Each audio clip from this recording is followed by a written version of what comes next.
Celsius, 56 degrees Fahrenheit. And for those of you who haven't met me yet, my name is Scott, and I'm teamed up with Jandre on camera.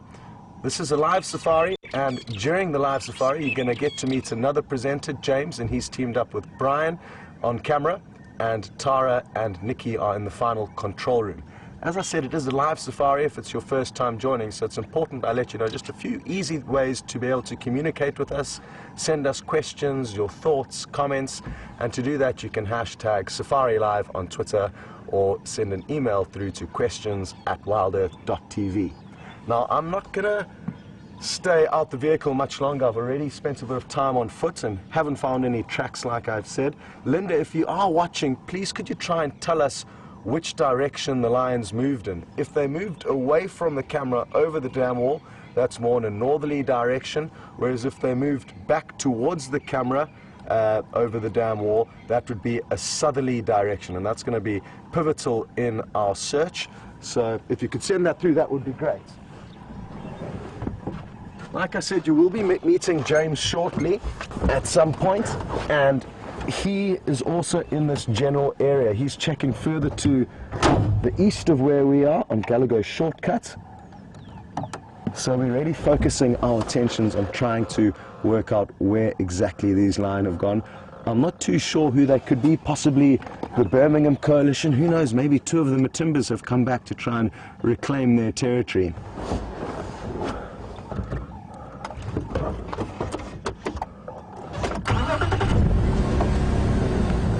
Well, Linda, don't worry about sending through any further updates because I've just got one through from Kevin. And thanks very much for sending this through, Kevin.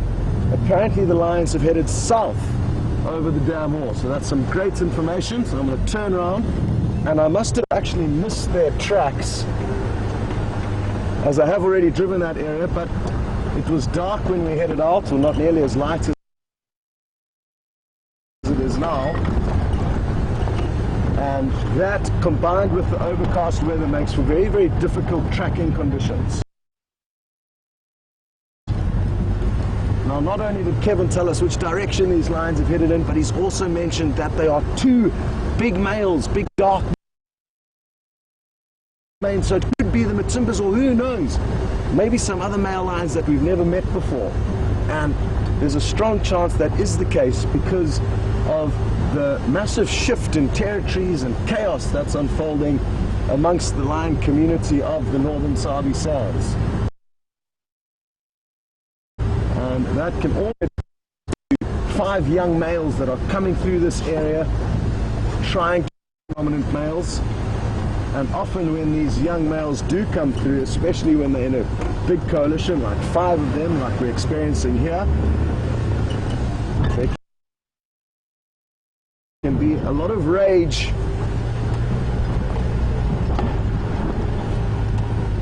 as well as, oh yes, there are their tracks. They're going down there, thanks Kevin. So now we're on their trail again, and they're heading down Twin Dams Road. Just going to check carefully they pop out here, which they should. Yes, very good. So now we need to try and track these animals as quickly as possible. It won't be the first time that we've tracked male lions from this area straight out of our property, and they've possibly moving for an hour now since they were here. So I'm just going to try and do some speed tracking. I'm guessing they're not going to veer off this road, and they're going to continue south for a fair distance.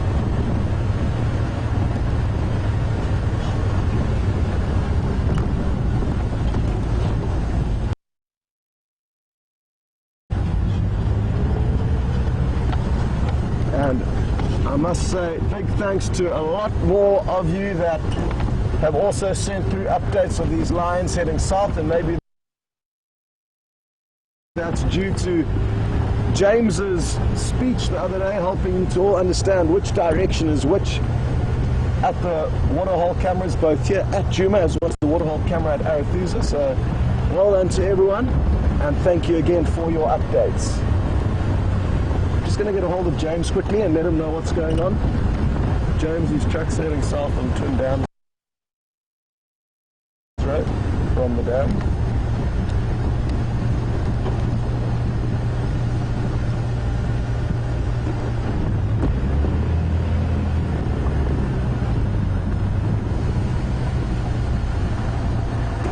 negative from the dam.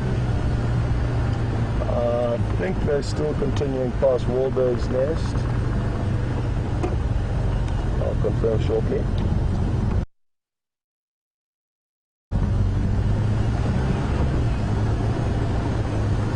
Affirmative, it's two big males, apparently dark manes.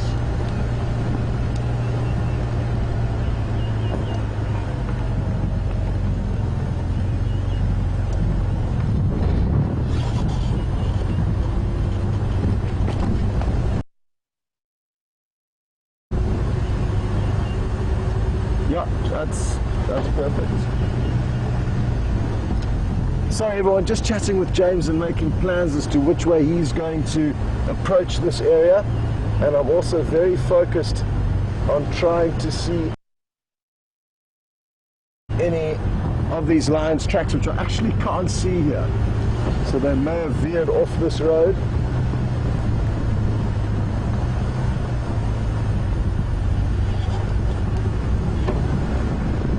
Come on. After the rain that we experienced a few days ago, basically what's happened is the sand, which used to be very soft and dusty, which left very clear tracks in, has now become hard, and it's almost like just adding water to a bag of dry powdery cement. Obviously the sand doesn't have the same bonding qualities of cement, but it does solidify quite greatly, thus making for difficult.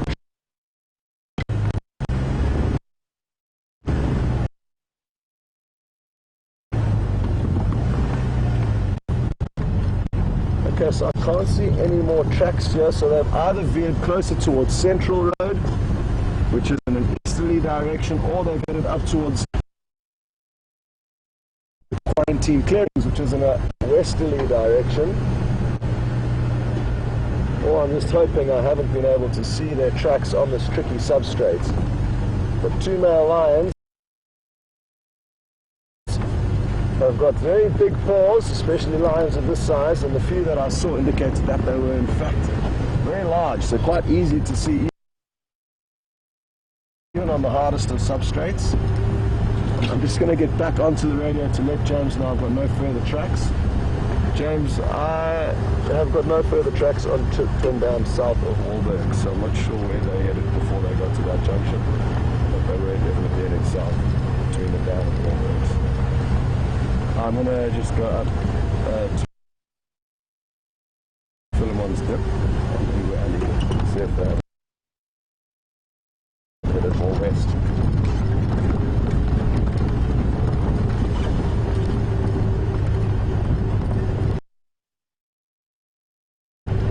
Great, well James has got some tracks of a breeding herd of buffalo, and these two male lions could in fact be after the buffalo, and he's actually just found those buffalo as well, so he's in a really good position there. Maybe the lions have heard the buffalo and altered their route. Okay, copy that James, thanks. So certainly a good place for him to just spend some time, stop, listen. Two male lions would certainly be intrigued by the audio coming from the breeding herd of buffalo. We get a bit more entertainment between those two species. They are really kind of eternal enemies, and a lot of time is spent backwards and forwards to and fro between lions and buffalo. They're very difficult prey to bring down, even for the biggest of lion, as buffalo themselves are very large animals, and with those horns they can create a lot of damage if lions get caught out.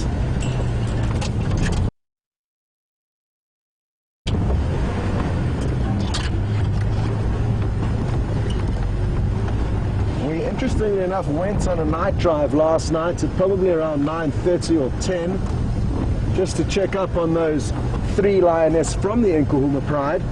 and we had no sign of either the buffalo or the lion. We went back to the last place where the lion was sleeping and the buffalo was sleeping about 50 meters apart from one another. It's hard to believe, and it's so important to remember that even when you do come across herbivores or prey animals that are relaxed, there could well be predators nearby. And the lion were probably only about 50 or 60 meters away from them, sleeping in the grass. This was after they had a number of attempts trying to bring down the buffalo, and they were just basically catching their breath. And the buffalo, rather than into the unknown darkness, just waited nearby, I guess, for the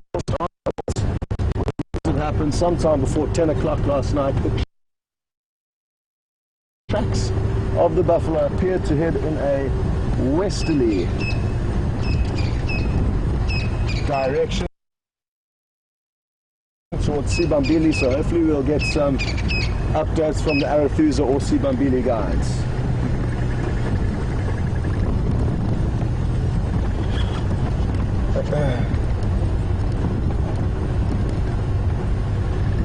The last station I'm copying you 0 out of 5.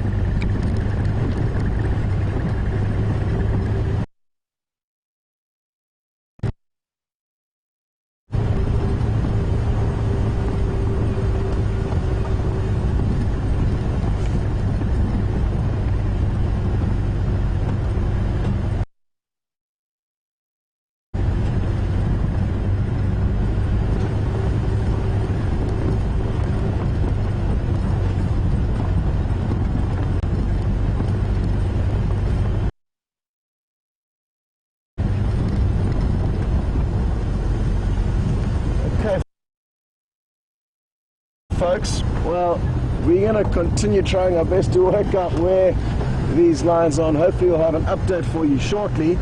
But it's now time to head across to James's vehicle to get an idea of how his morning's been, and I'm sure it won't be long until we see you again.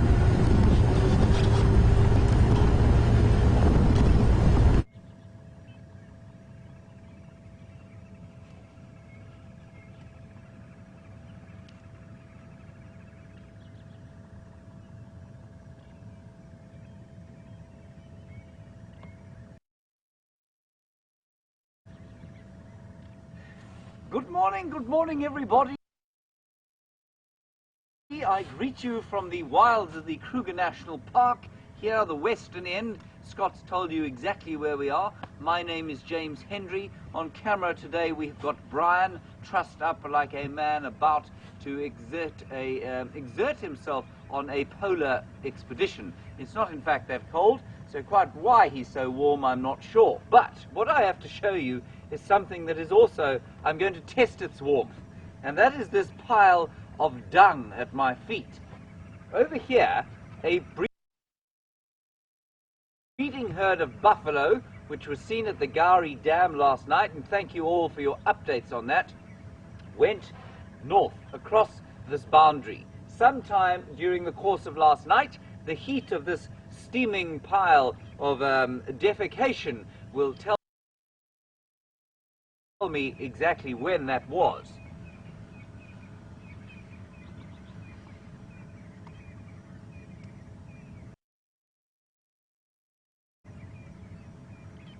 Not very warm, in fact pretty cold. So I suspect what happened was that they left the dam having been harassed by the lions and then headed off north into Buffelshoek, and I can't hear them. Now, if you were a breeding herd of buffalo, or if you've ever lived in a breeding herd of buffalo, which I'm going to suspect you haven't, there is a lot of belching that goes on there, and a lot of grunting and sort of noises, and so you can hear them from a long way away. And we've been sat here for about 5 minutes, and we haven't heard anything that way. So I think they've probably gone quite a long way north, which is indicative of the fact they were probably being chased, or certainly harassed by the 3 lionesses who were harassing them last night when we left them last. So, our plan this morning is to head east all the way along this cut line, where there were some giraffe crossing, and see if we can't find tracks of the lions as well, and find out where they are. Scott's following those 2 males, very interesting, seem to be 2 males we don't know, further complications to the lion story of this area, but we'll see what happens with them, and we'll continue off towards the east and see if we can't pick up on perhaps tracks of the pride of 3 lionesses that we had last night. Right, please remember, you are on a live safari. This is coming to you unedited, which is probably obvious, and we like to hear from you, we do. Questions at wildearth.tv if you wish to address us on the email. Otherwise, you are welcome to talk to us on Twitter, like the chin spot batters that I'm hearing in the background. Hashtag Safari Live. Thank you. Right.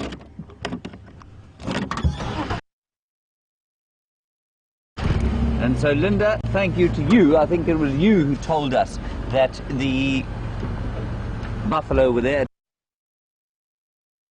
10:30 last night. We actually went on a night drive at around 10:30 to try and find the buffalo where Scott left them last night. And yes, well, they weren't there. Linda, you were watching at the Gari Dam camp. We just pulled out, drove 1 minute down the road, we'd have found them. Alas, we didn't try very hard. So I'm going to watch the road quite carefully, so please excuse the back of my head while I talk to you. I just want to make sure that those lions haven't crossed with the buffalo. Brian, if you will just keep an eye out around us, you know.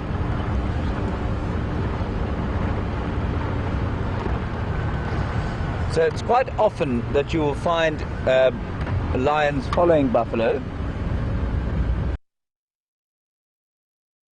They do like to eat buffalo quite a lot.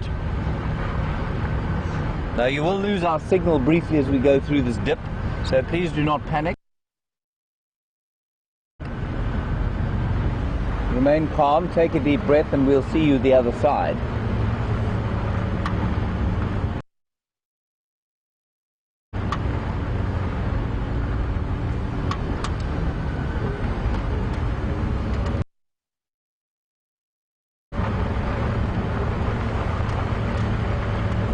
I do like this clearing a bit.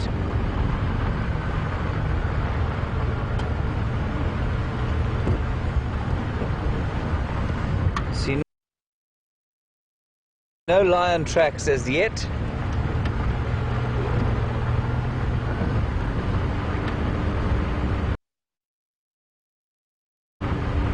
It's not a bad sign.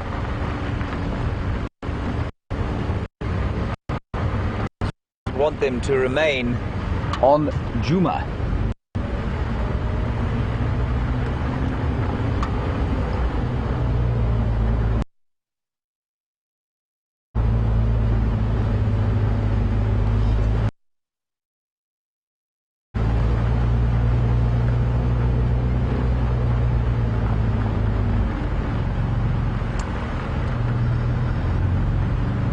Right, hello everybody, welcome back. We just went through the little dip there, and there was nothing crossing in or out there. Okay, so the tracking can be a slightly frustrating process, especially on a hard road like this. You've got to be very careful, because I could look up at the camera like that, drive over the tracks of 3 lions, and that will be it. Hopefully I won't do that.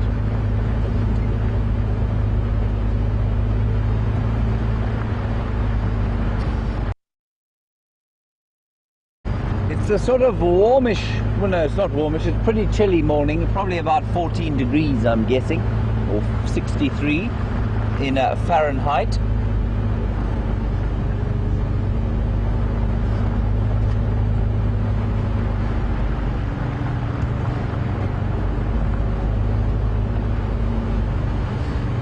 So Lisa,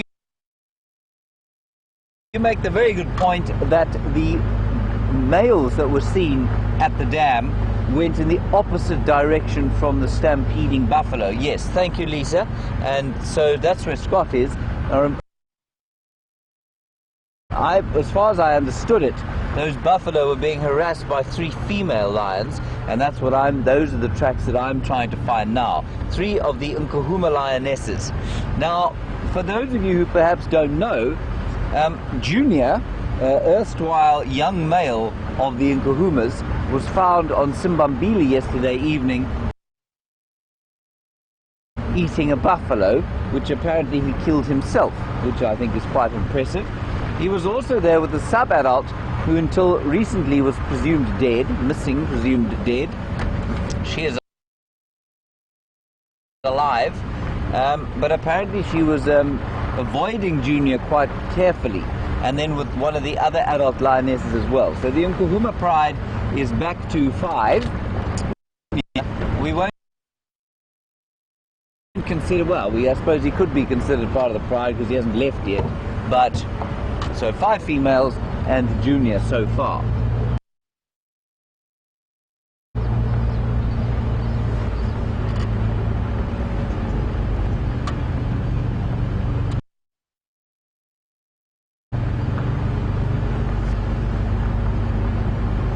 Otherwise, all is fairly quiet this morning.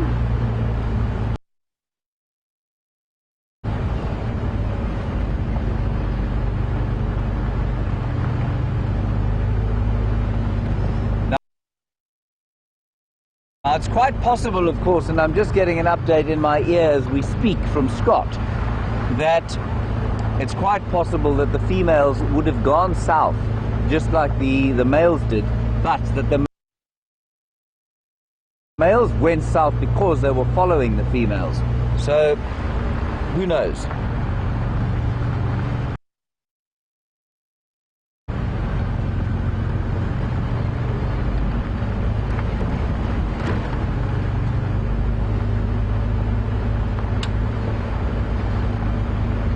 But everybody else seems to be checked. So we will remain here in the north for now.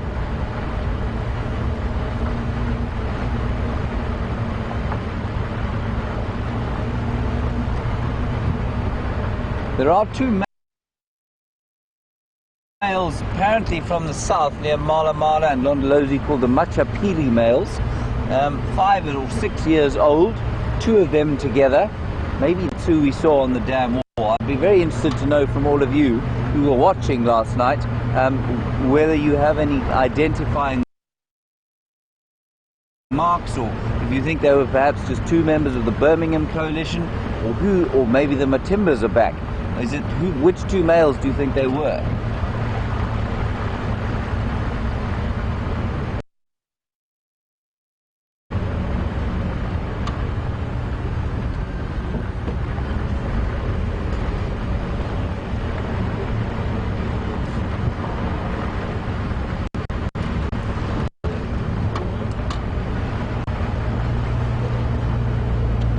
Chris Rogan, Robin in Maryland, and lots of you seem to think that they were the Selati males, which I haven't seen.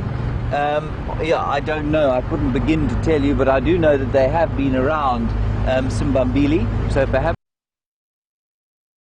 the 2 Selati males. I don't know, but there does seem to be a glut of a lion testosterone knocking about at the moment, and that's not particularly, yeah, well, I mean, it's unusual. Doesn't mean it's particularly bad, but it doesn't mean that the lion population is going to burgeon with stability and young cubs anytime soon, with all of these males knocking about the place.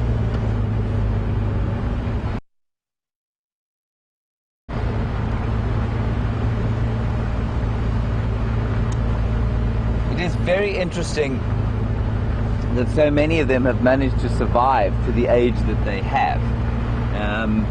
You know, normally you don't have this many marauding nomads around the place. Normally they get bumped off before they get to the sort of 5- and 6-year-old age, before they even get to try and take a territory. You know, they're threatened in the way the Junior is threatened. But here we've got those Selati males, we've got the Machapiri males, we've got the two Sparta males. So lots of little coalitions of two knocking about the place without territories, and of course the 5 Birmingham boys and the 9 skybed males in northern Manileti. We don't know what on earth is going on with all of them. It's very unusual to have them in such a small area, lots of them knocking about the place.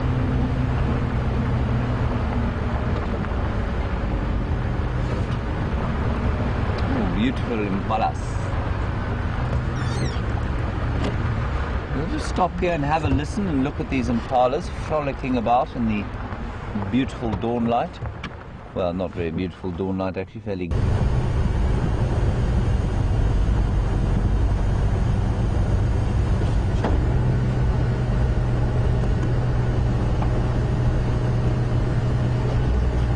Well, as we search wildly for these lion, Deb in Connecticut's made quite a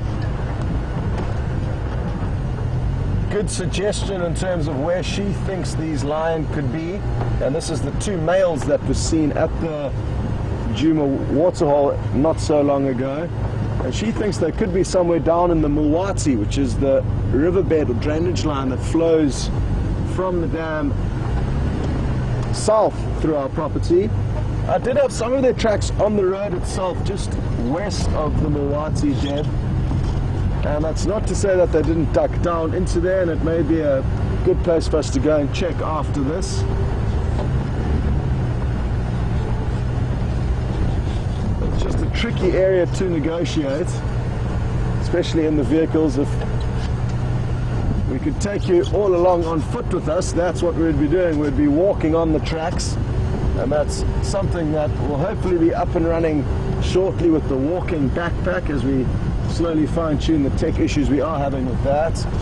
But when we're stuck in a vehicle, it's sometimes best to stay on the roads, and that way we can cover ground more easily and make sure that you're involved every step of the way.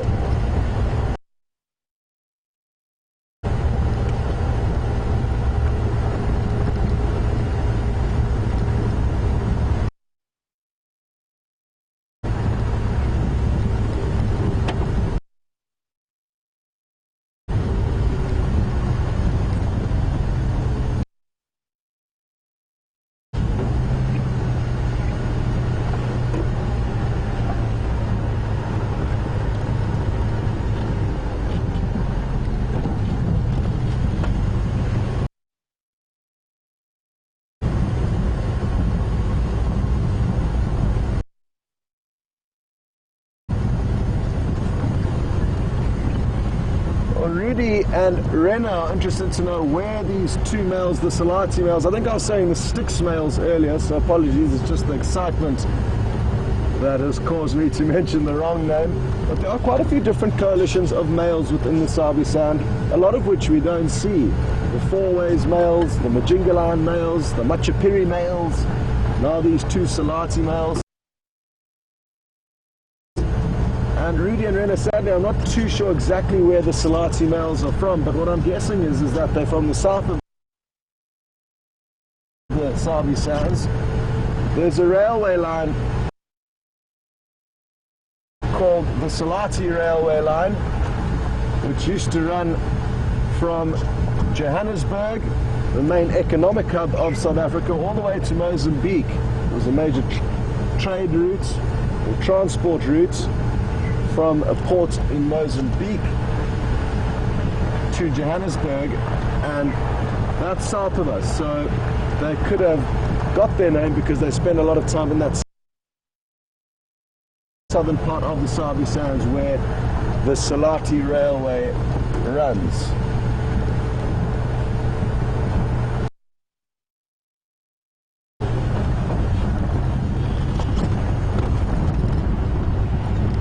Interesting. So, no further luck with the lions here. Now I've exhausted all the roads in the area where I last had tracks. So now we're going to have to start thinking out the box.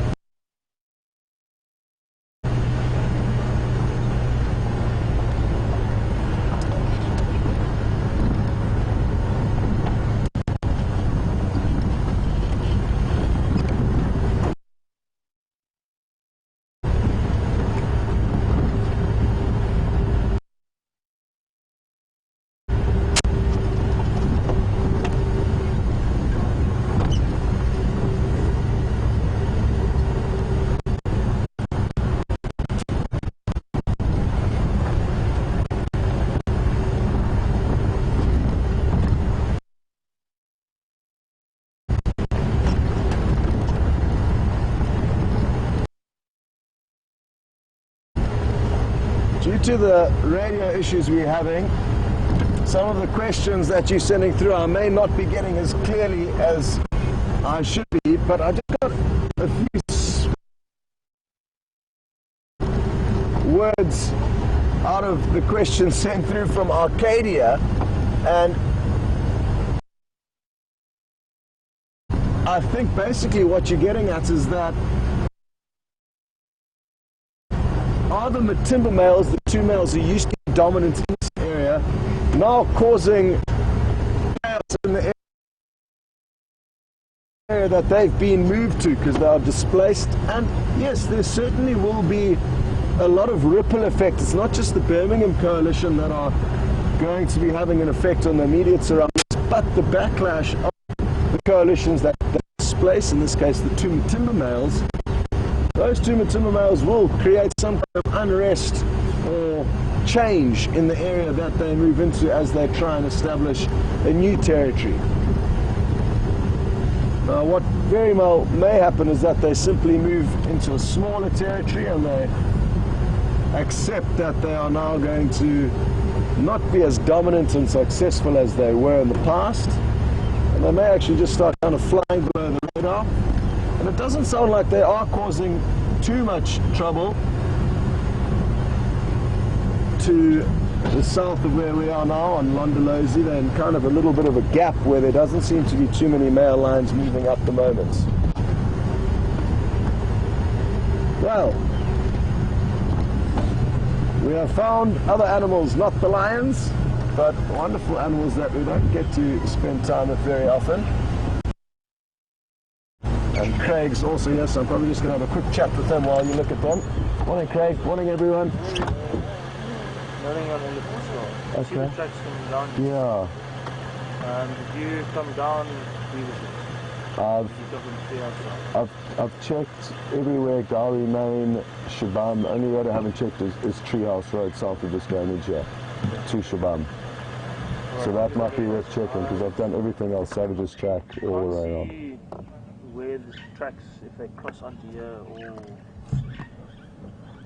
The only road I haven't done is Treehouse Road to Shabam, so that might be useful. And I'll maybe do Gari Main from Tindams back around, and then we've done all the roads. Then we've come up with another plan. Alrighty. Good luck, everyone. Okay, I'm back after having a quick game plan with Craig there, as I'm sure you heard very clearly. And that's a beautiful big bull giraffe that we're looking at. Look at how dark his coat is. A fine specimen. He's with two ladies, one of which you can see behind him. The other one's a little bit of a way off. And James has been lucky enough to see quite a lot of passion shown between giraffe over the last couple of weeks. And even though they don't have a set breeding season, it appears like there are a few of the females who are in season at the moment, and maybe that's why this male is tagging along with them.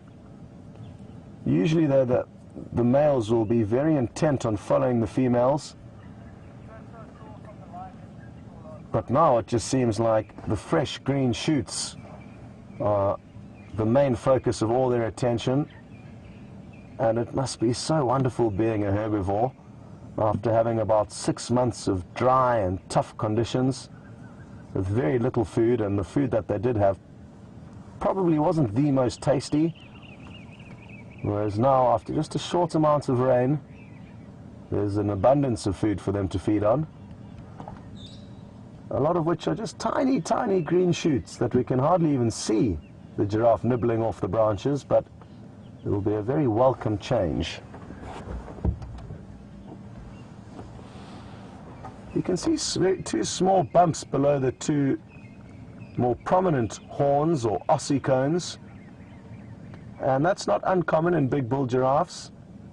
Sometimes there can even be 4 of those little humps growing out the back of their head, and he's also got a little bump on the front.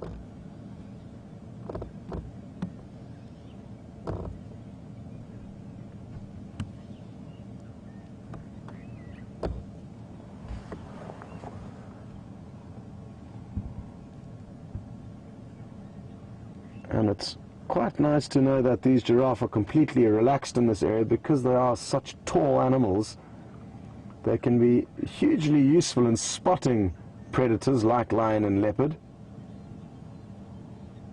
And I think for now the coast is clear here, which does provide us with some interesting info because the lion tracks we last had weren't far from this area.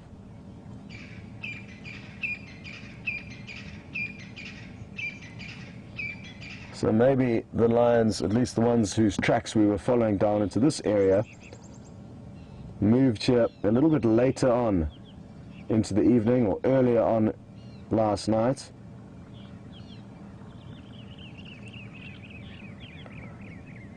What I'm hoping for is that the lion have made a successful kill somewhere, and it just means we have to find them somewhere on the property. But I am going to continue and check a portion of our southern boundary, which we have yet to check.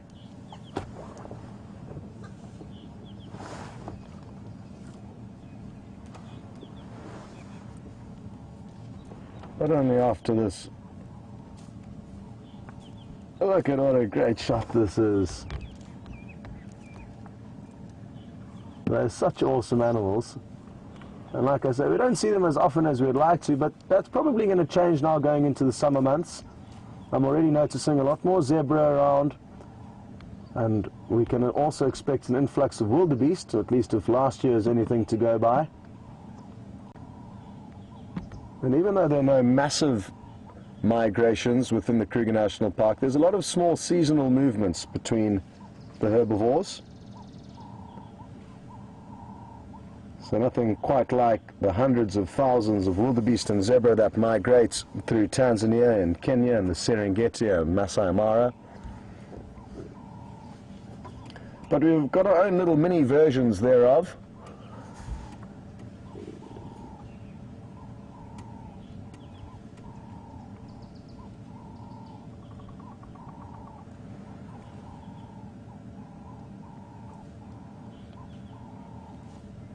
Okay, well, seems like the giraffe have moved off into a little bit of a tricky spot for us there. So we're going to continue, and it's been great that we did manage to spend some time with them. As it's just the lion here, but with all of the interesting action that's going on, there is a lot of urgency to try and find them to make sure we don't miss out on any action that may unfold between these Selati males. I'm not sure what history they have with the Kahuma pride. It's not that we're not interested in the giraffe, I just think with what's going on with the lion at the moment, we need to do our best to try and track them down. It's very useful though to stop and listen, even if those giraffe weren't there. It can often be a very useful tool when looking for animals because you can hear a lot further than you can see.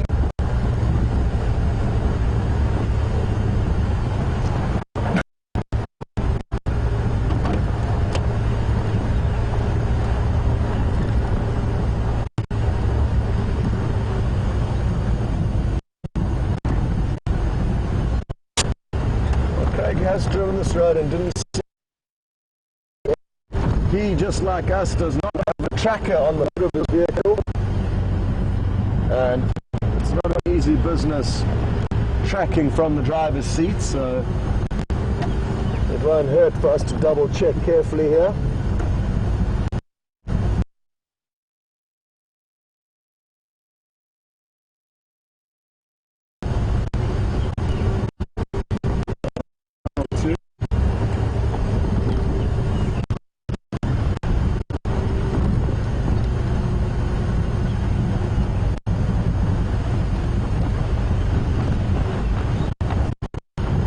To chop and change between channel 1 and channel 2 in the hope that I may have comms with the outside world, but neither appeared to be working.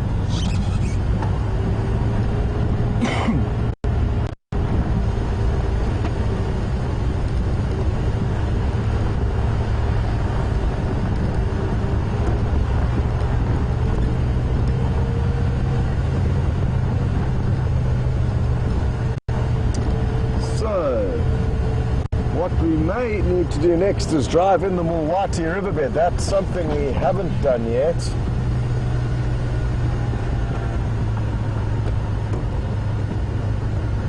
And maybe all of the line we are looking for are camping out there. So as Genre and I try and decide what our next move should be, we are going to send you back to James for an update on how his morning's coming along, and I'm hoping he's had some more luck and got closer to the action of where we had these line tracks. Anyway, we'll catch up a little bit later. Over to James.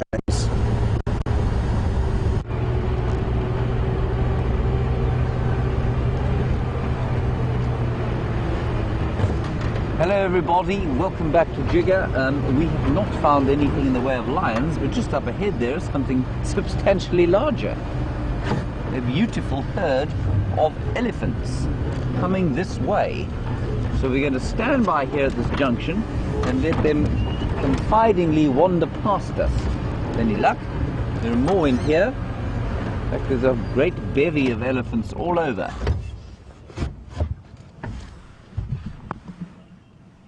Here they go, beautiful herd of elephants.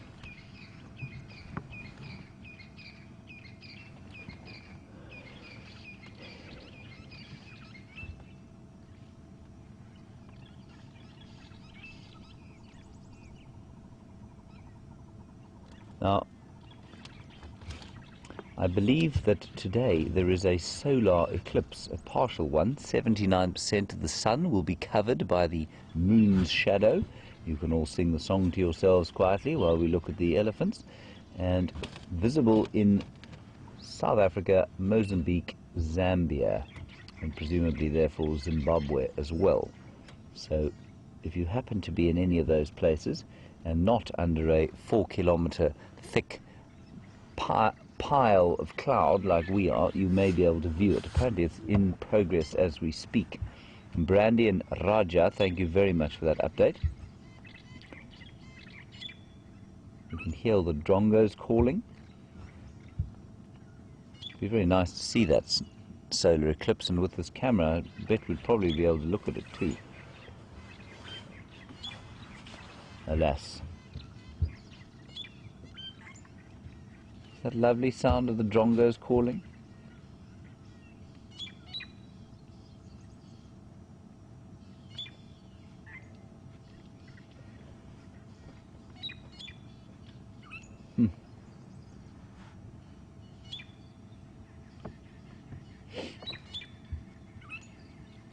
Still, you'll notice the elephants are going to eat quite a lot of wood because the grass isn't very long yet.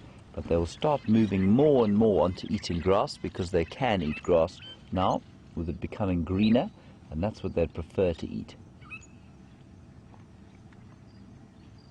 This is a lovely, peaceful Sunday morning thing to see.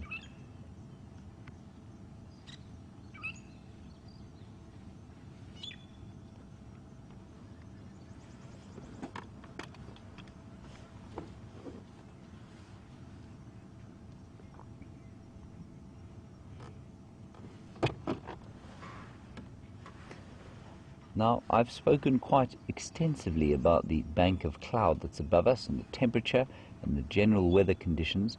And Lisa G, you want to know if this is typical weather for South Africa. I'm just going to wait for these elephants to go past us because it will be a rather wonderful sight. Lisa, it's typical for this time of year, yes. These fronts come in and they do kind of cover us for a couple of days at a time. Very unusual for the winter.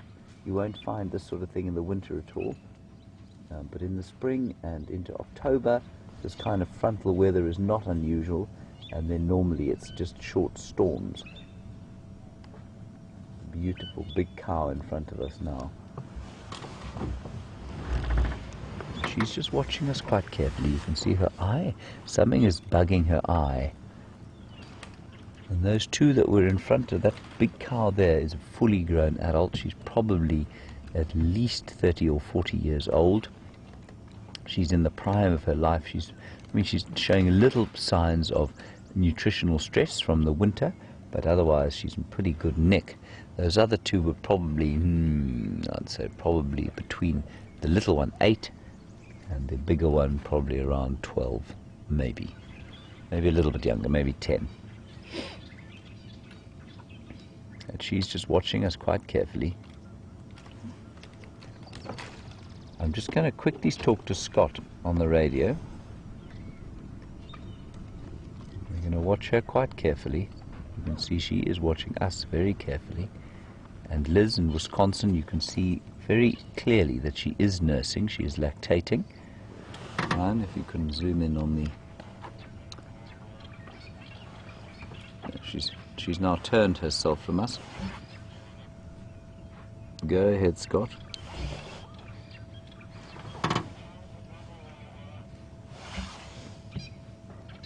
Mumborough Junction, Drakensberger. Just located herd of elephants here.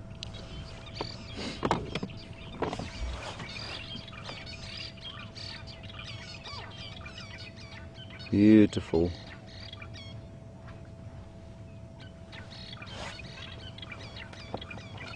Just getting an update from Scott, everybody. That's why I was talking on the radio. There you can see she's nursing. Well done, Brian. That's it, Liz. And she's eating a guarri bush, which is not common at all. Go ahead. Disturbed breathing herd of elephant at Drakensberg Junction number. Disturbed breathing herd of elephant at Drakensberg Junction number. You heard that Frankton also making a tremendous racket. They really are astonishingly loud animals.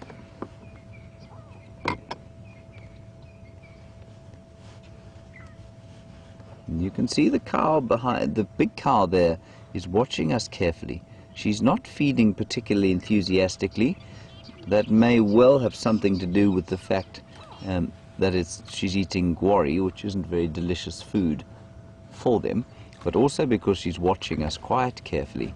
Despite the obvious swagger you saw in that the young bull who walked off down the road in front of us, he's still swaggering away there.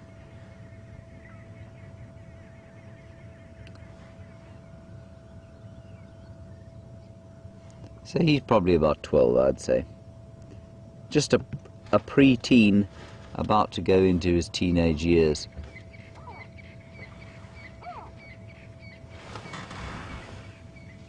Brian, is that a grey go-away bird that I can hear but not see? Can you see it? I heard it.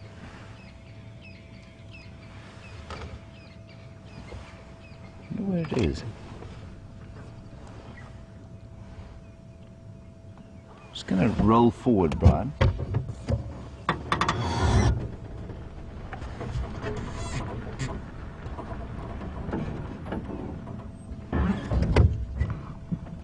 A brilliant observation there from Jennifer. Brian is just going to zoom in on the tail there, and you can see that it looks like it has been broken. Jennifer, that's exactly what it looks like, doesn't it? Yeah, I would say it probably has been broken at some stage and it's healed itself. Amazing what these bodies, or what any kind of living creature's body in the wild is able to achieve.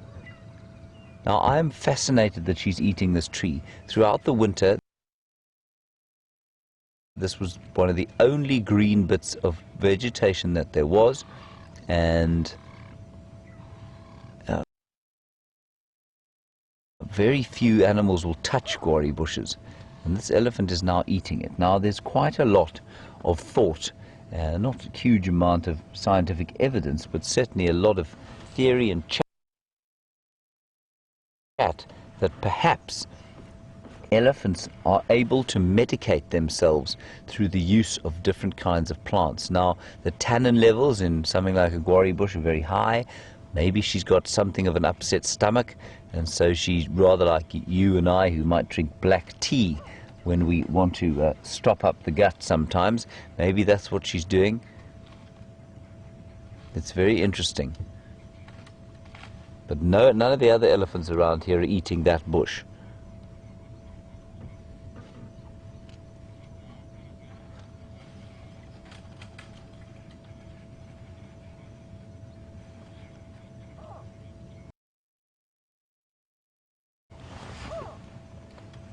Brian, where is this bird that's calling? There's a bird calling us going, quack, quack.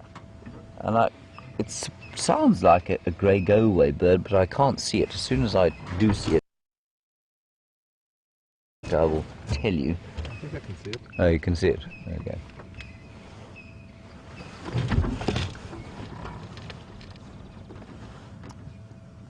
think that's it there. Oh, there it is, there. There's another elephant. Big elephant coming from behind us. Rena, you want to know why they're bobbing their heads? Here's another one bobbing his head up and down as he comes down towards us. Rena, they do it for a few reasons. Well, the most basic and obvious one is that they are moving downhill, and because of the way they're built, that's just not an unusual way for them to walk. It's like you walking down the hill, and when the momentum starts to take you, you start to sort of, you can feel your shoulders move more than they would normally, and that's all that's going on there. Also, the bulls do it.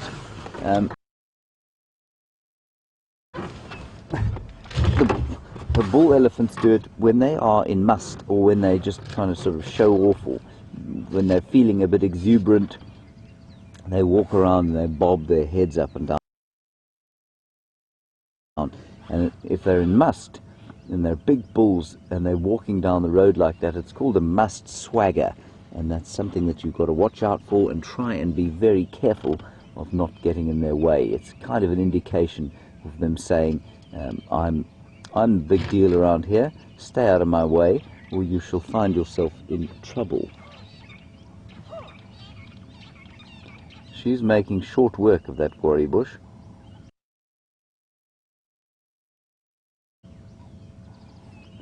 Now, if we look at this just in front of her ear and just behind her eye, you'll see a streaming. She now doesn't want to show us. You can still see it there. And that is from a gland that indicates some kind of stress. It could be excitement, it could be nutritional stress, it could be thirst. It could be that a bull has been harassing her. Who knows? But it does indicate some kind of stress. And I wonder if that isn't why she's eating that quarry bush.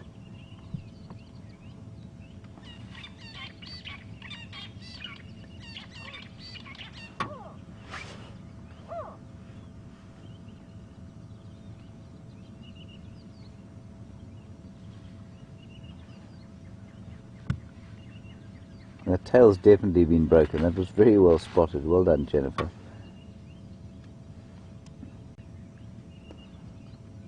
Now, I think Brian agrees with me on this, but he might not. I'll know if he does or not, whether he clips me on the back of the head. You can get an energy from a herd of elephants. And you can kind of get a feeling from them of how they're feeling and how they're doing. And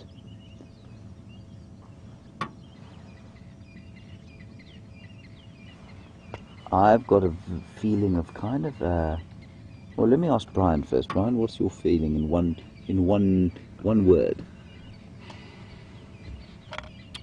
Let me think. I would say loungy. Loungy. Loungy. I would say quite subdued. Yeah, subdued. Yeah. There's definitely a very subdued atmosphere around these elephants, and that's not untypical that you will pick up some kind of atmosphere around them. Some will, but I am definitely feeling something of a sense of subduedness around this herd. Something perhaps not quite right. Maybe one of them is a bit sick. Don't know. Look at this bull. Look at that. Isn't that amazing? He's trying to find some rootstock to eat.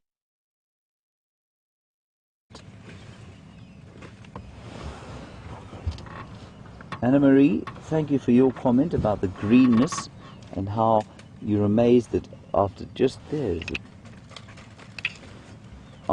a tiny little bit of your comment about the greenness and how you're amazed that after just a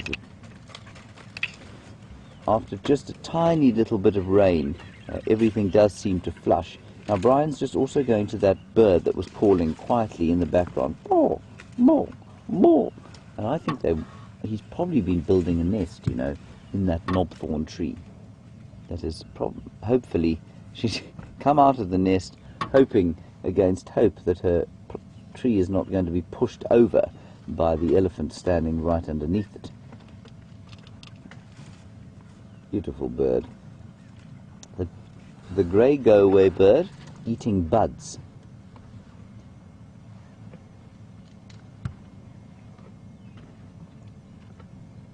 Now I'm also hearing on the road that this big herd of buffalo that we saw heading north into Buffelshoek seems to be heading south now, back towards Djuma. So that's quite interesting. We'll keep you posted on that. But I think we'll stay with these elephants for the next little while and just see what unfolds with them.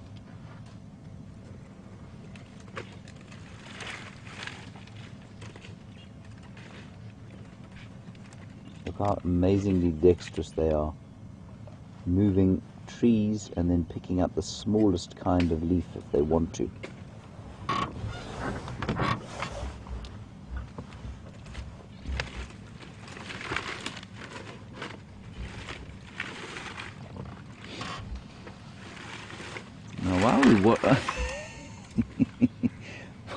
While we watch that elephant playing what looks to be some kind of a football game with that piece of stick, well, large tree to you and I, Elaine, you say I've been talking on the Game Drive channel and how many guides are there on it and what are they saying? Elaine, the Game Drive channel sometimes feels like it's occupied by the same number of people that watch the Super Bowl.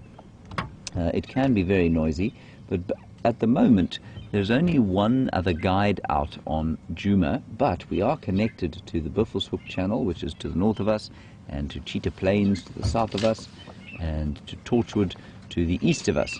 So sometimes there are quite a few people knocking about on the radio, and today there are about 5 people. So not very many. When the school holidays are around in South Africa, then it becomes absolute mayhem on the radio. Because there are quite a few private homes just north of us in Buffelshoek, and they become occupied with families, and then everybody's driving around then, and so it can become quite difficult. Look at that, amazing. Selected, found a root, dug it out, and now eating it.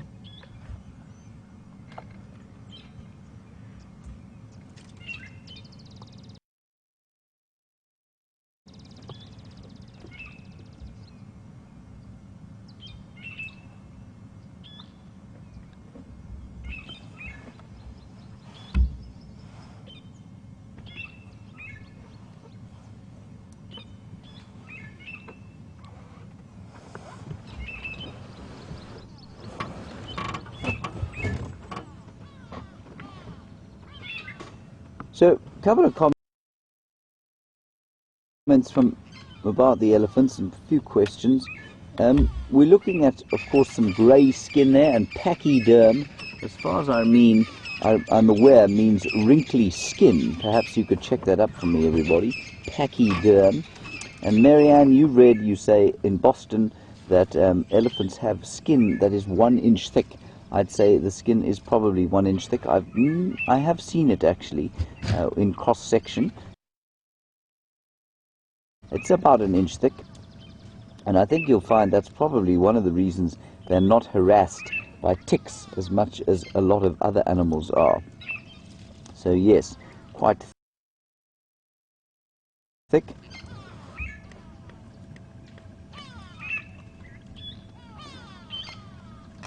And then Wolfgang in Sweden, as we look at the feet there, you can see that you've very correctly picked out that the front leg or front foot has a much greater diameter than the back one. The front one tends to be pretty round, and the back one much more oblong. And while you can't see that from here, that is the case. So the front one is bigger and is a different shape. It's round because it's obviously carrying the bulk of the mass from the shoulders and that iconic head. So elephants do not just eat everything. They will eat very selectively, and you can see that this cow, who we think may be a little bit ill, is selecting for guarri bush, possibly for the tannins. I'm guessing wildly here, but it is possible for the tannins. Maybe she's got an upset tummy.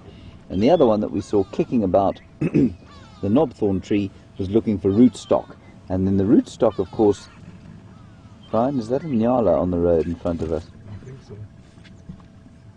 Not a lion. No. No, not a lion. There is what I was looking at, everyone. A kudu, not a nyala.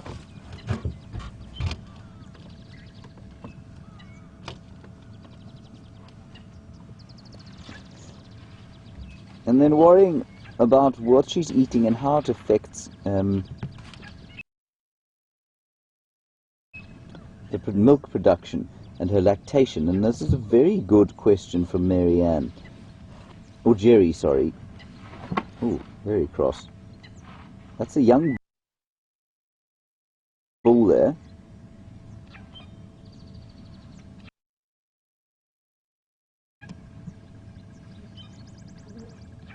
Isn't that interesting? Clearly part of the same herd. Know each other well. Oh, there we go. Another one's eating guarri now. Maybe the tannin just drops this time of the year. I don't know. We'll have to have another taste.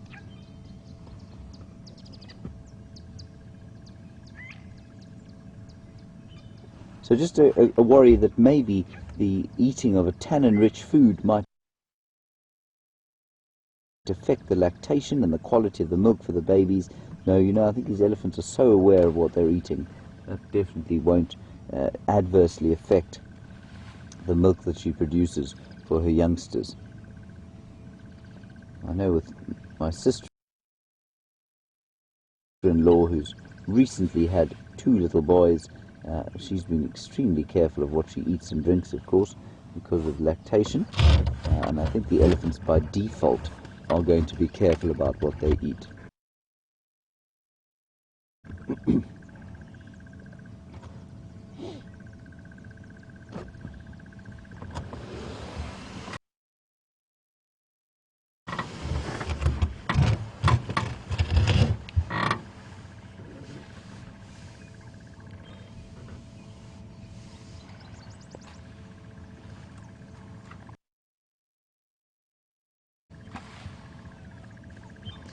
So we're just watching these elephants eating guarri bushes, and I've made the comment that it's not particularly typical. I am saying that I don't think it's typical. I don't see it often, and certainly, yeah, I think it's unusual, but I'm starting to feel a bit like I've got egg on my face, given that 2 of them have walked straight up to the guarri bush and started to eating it. And Spara in Ontario, Canada. Spara in Ontario, Canada, you'd like to know, she may be just eating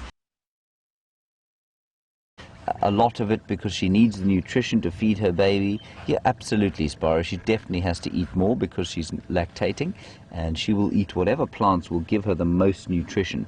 I don't think that there's a huge amount of nutrition in a guarri bush.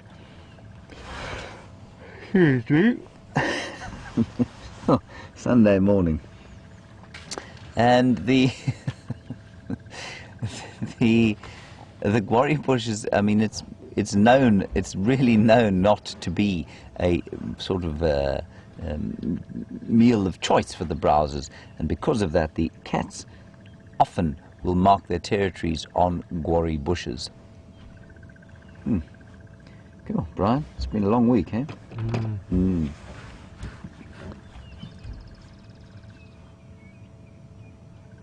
typical these early mornings. Look at the two little black dots behind the elephant there. Those are the lovely fork-tailed drongos, iconic little birds of the African bush, ubiquitous, very common and highly entertaining. They can be very aggressive. We watched two trying to, basically one looked like it was trying to kill the other this time last week, and they are also commonly seen bombing different raptors or birds of prey. So if there is a raptor around the place, like a Wahlberg's eagle or perhaps a goshawk, and you hear a bird like that calling vociferously, you will normally see them dive bombing the raptor. They do not tolerate them in their area at all.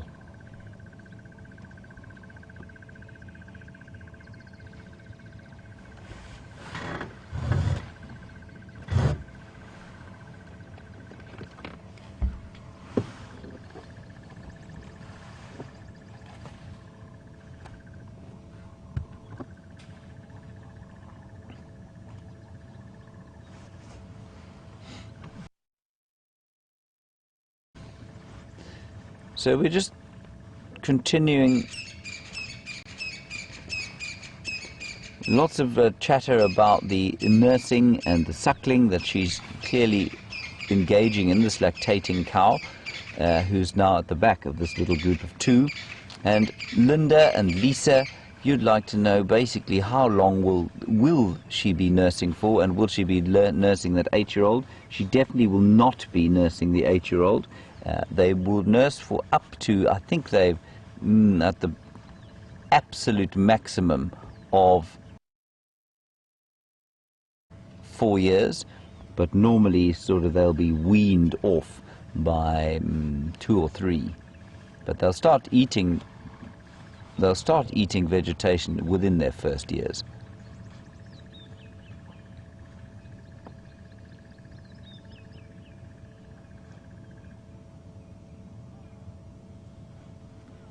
Beautiful atmosphere.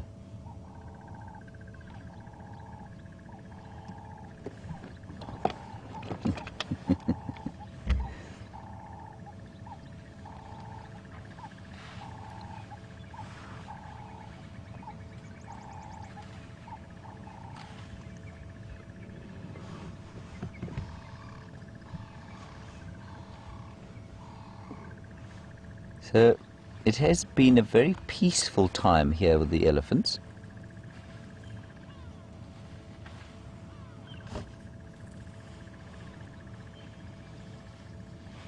And you're not going to be with these elephants for very long, everybody. Thank you for the coffee, everybody. Digital coffee. I can feel it coursing through my veins. We are not going to be with these elephants for much longer, for the great Scott Dyson has managed to find some beautiful, magnificent and possibly unknown kings of the jungle. We're going to head across to him, and I will see you a little bit later. Well done, Scott.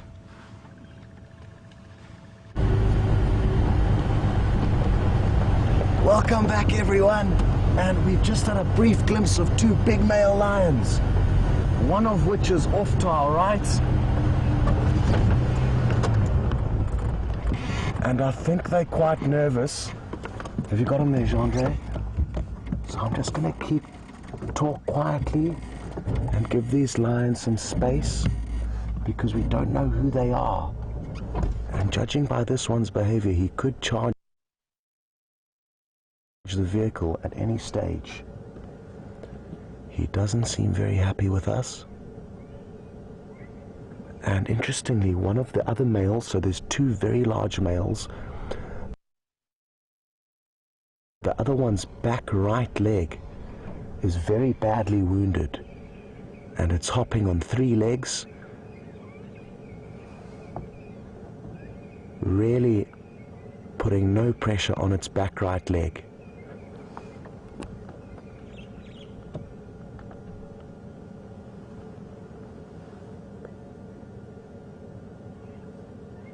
So like I say, we're just going to have to be very, very patient. And isn't it incredible to see this lion looking at us like this?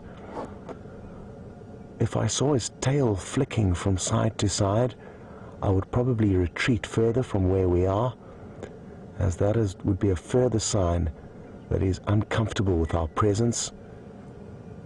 And it's possibly because these lions may have come from the Manyeleti, where they don't get exposed to vehicles as much as they do here.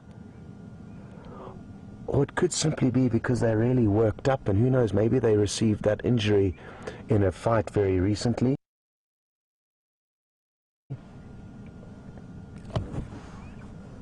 I'm just going to have to get on the radio quickly to help the game drive vehicles get into the sighting and give them further updates. Stations, it's just myself here. 2 males, one of which is very badly injured on its back right leg, and they appear to be a little bit nervous of the vehicles. We're on Wahlberg's Road.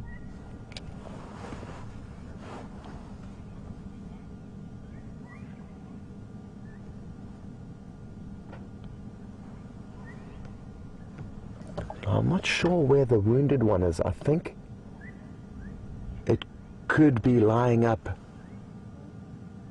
further away down to our right, and this other individual marched off quite quickly when we initially saw them. We must have driven straight past them at the start of drive, which I must confess, and I would have been too busy looking down at the road, or maybe looking at you guys. And on coming back into this area to establish where exactly their tracks headed, I caught a glimpse of them out the corner of my eye.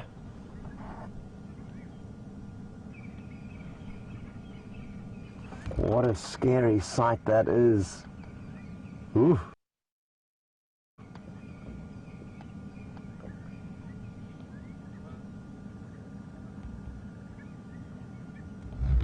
And I'm sure a lot of you are just as nervous as I am. It's the first time I've ever been able to show you a lion act in this nature.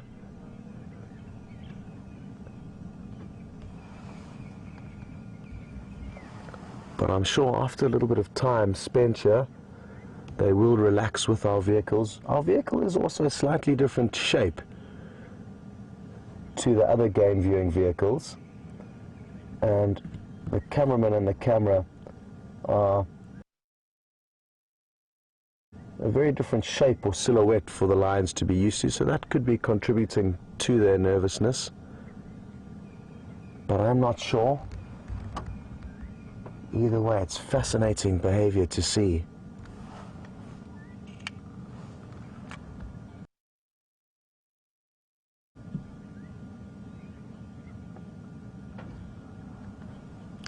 What I'm thinking of doing is actually just trying to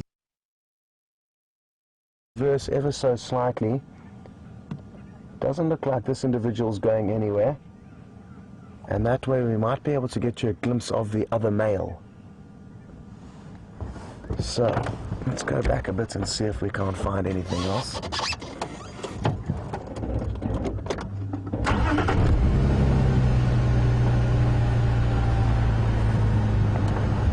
He moved ever so slightly there as we reversed, and now he's even just lifted up his head, showing he's a little bit more relaxed immediately as we've moved a bit further away. Now the other male was just off to the right here somewhere. But I need to be very, very cautious. I don't want to put any unnecessary pressure, especially on this other individual that's wounded. Oh, there we go. I've just got a very brief glimpse of him. We may be able to get a view of him if I just roll back a bit further. Have a go there, Jean. You got him in there? He's standing up and looking at us now.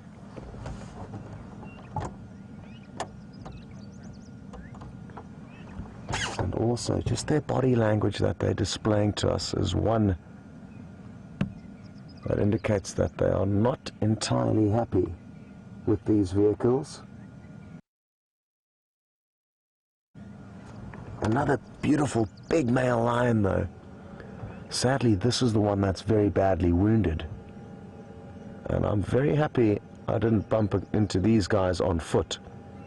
Now you'll get an idea of how badly wounded he is as he tries to move. Although he isn't looking as bad as he was when we first saw him. Just get my binoculars out and see if I can take a closer look. Please just keep a very close eye on them as they move and see if you can't see any wounds or scars or sign of what may have caused him to be limping.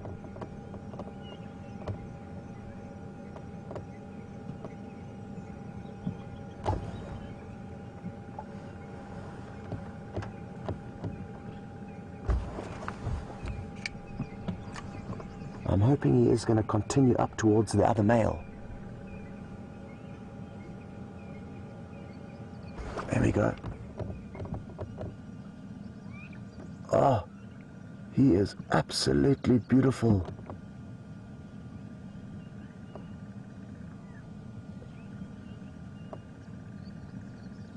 Rubbing his head in this small apple leaf tree as a sign of him picking up the scent of other lion.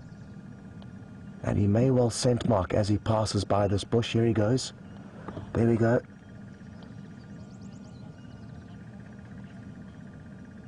He's got such a dark mane and coat.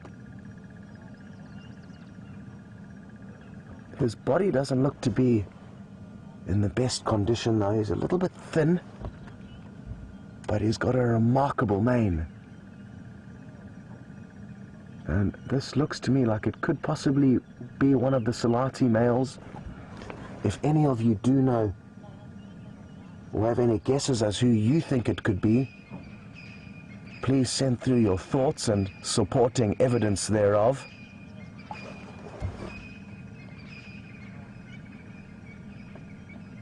We're very happy to see that it's not nearly as badly wounded as I thought it was when we saw it initially. Oh, I cannot believe how pretty he is. He's got a massive mane.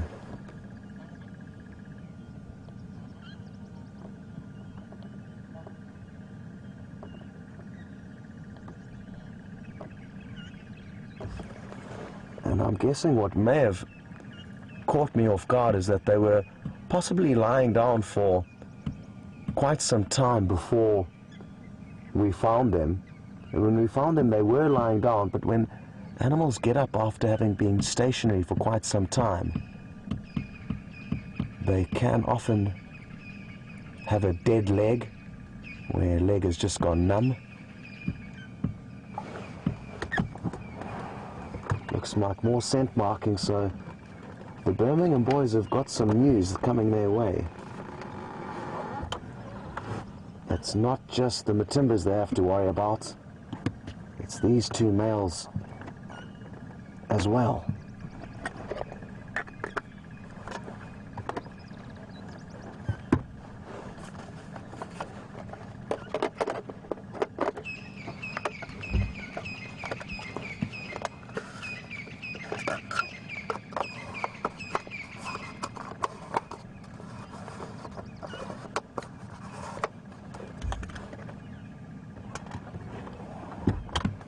We're very happy that it tended to relax a little bit there, and we're going to now continue up to the other male, which looks like he's heading straight in that direction. He's just going to stop and have a small toilet break, so I think that's a good opportunity for us to continue moving. We don't need to see that. Can you believe how awesome this is? Two unknown male lions. I don't think I've seen them before.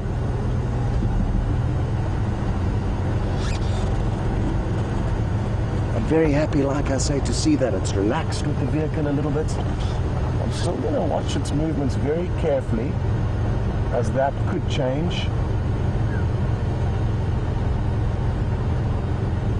Interestingly, the other male that we did see was just up ahead of us, and he's also slinking off now. This male here is laid down, so we'll get you a few more views of him.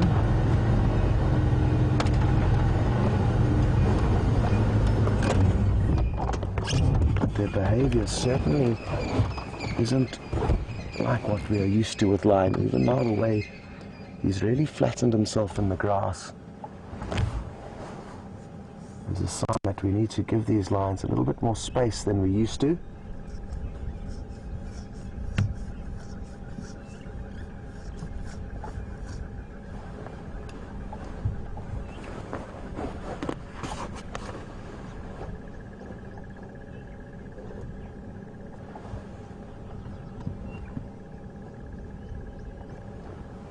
Now, I don't know if my earpiece has broken, which I think is the case, because I'm getting absolutely no comms whatsoever from anyone. Even the Game Drive channel, which was probably trying to call me desperately. So I'm going to have to go on to open mic, everyone. So you're going to hear exactly what everyone's saying to me. That's both from the final control room as well as the Game Drive channel. Okay, so it's going to be a little bit different now, and you're going to get to hear the different vehicles communicating, as well as final control talking to me. Nikki, are you copying me on one? Yes, I am copying you on one. Do you copy me? Affirmative, 5 out of 5. I'm just going to try and get another earpiece plugged in quickly and see if that helps. Copy.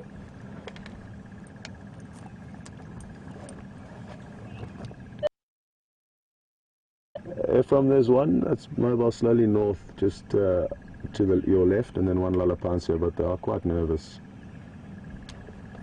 Copy. So Ephraim's just joined us in the sighting, and Sorry, Scott, what you got there? as you copied,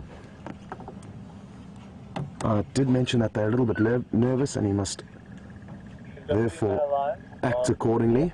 Road, not relaxed. One engine. Confirm the timbers.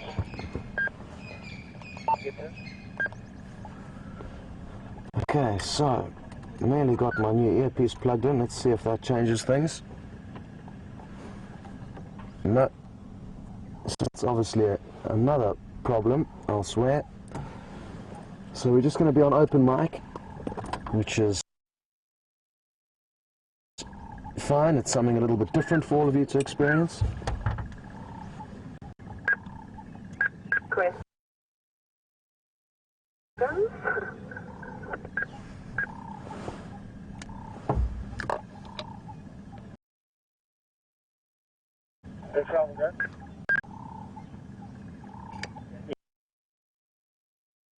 Okay.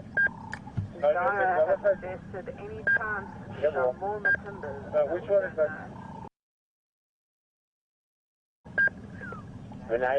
And we've just got a very, very interesting suggestion through,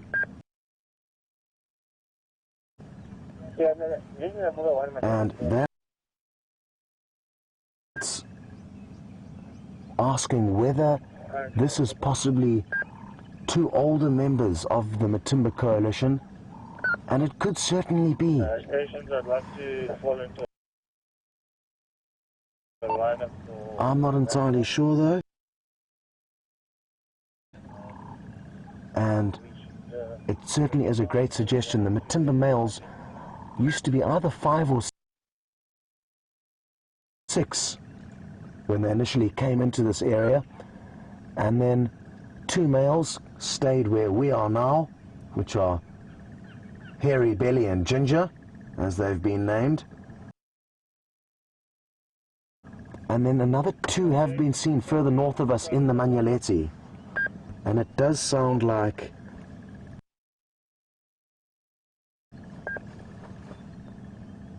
these 2 males came through Buffelshoek, so from the north, from the Selati side last night. And wouldn't it be incredible if two members of the Madiba coalition who we haven't seen in this area for the last year have now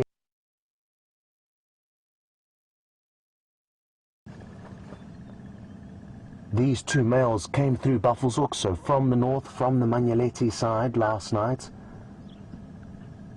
And wouldn't it be incredible if two members of the Madiba coalition who we haven't seen in this area for the last year have now realized that they need to come back to help their old coalition partners? Certainly is possible, and thanks very much for sending that possible scenario through, whoever it was. I didn't catch your name, but you know who you are.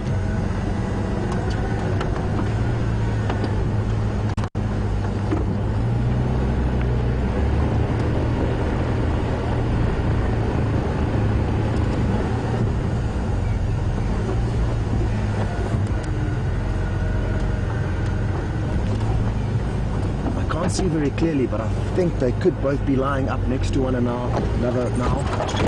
It's exactly how we found them. But it's the one male who's just really not happy with the vehicle, and he's just got up and started moving off.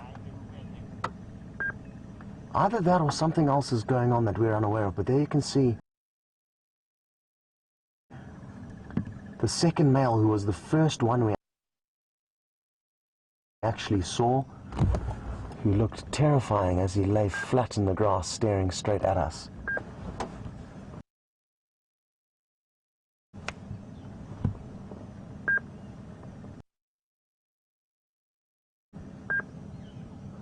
There he is, still casting that very, very beady eye on us, and those eyes have the ability to burn straight through you when they look at you with that kind of intent.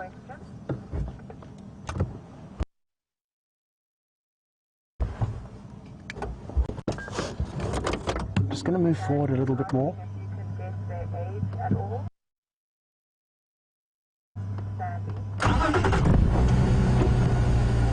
Sandy's just asked a good question, and one thing that I haven't touched on, and that is their age. How old do I think they are? Difficult to tell, Sandy, but I would say somewhere around 8 years or 9 years. They look to be in their prime. So that I would peg them at around 8 or 9 years. Maybe a little bit older,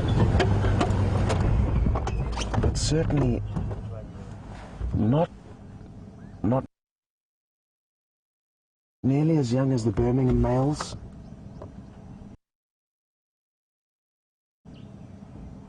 Look at that one's mane, and it's also absolutely beautiful. His body does seem in slightly better condition to me than the other one that's a bit more relaxed with us. But send us through your thoughts and comments. Which one do you think's bigger? This one that's a little bit more nervous that we saw initially, or the one that was scent marking?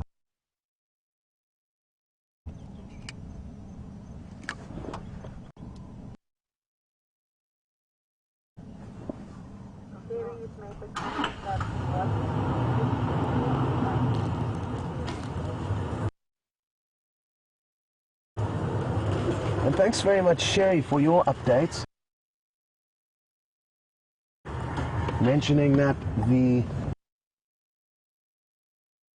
lions didn't appear to be injured when they were on the dam wall. So like I said, it's probably the fact that they've just been sleeping probably for over an hour by the time we found them. And sometimes I wake up with a dead arm. I sleep with my arms under my pillow, and I think the lion had the same problem and it just woke up, and its back right leg had obviously no blood circulation to it in the position it was lying in, and that's why it was hopping on 3 legs. So happily,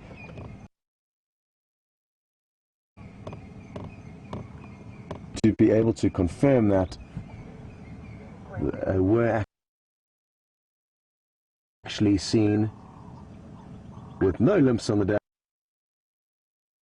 animal, just as we're seeing them now. But one thing that hasn't changed is their nervous behavior, and I really am loving seeing these lions that are acting a little bit more wild and untamed to what we are used to.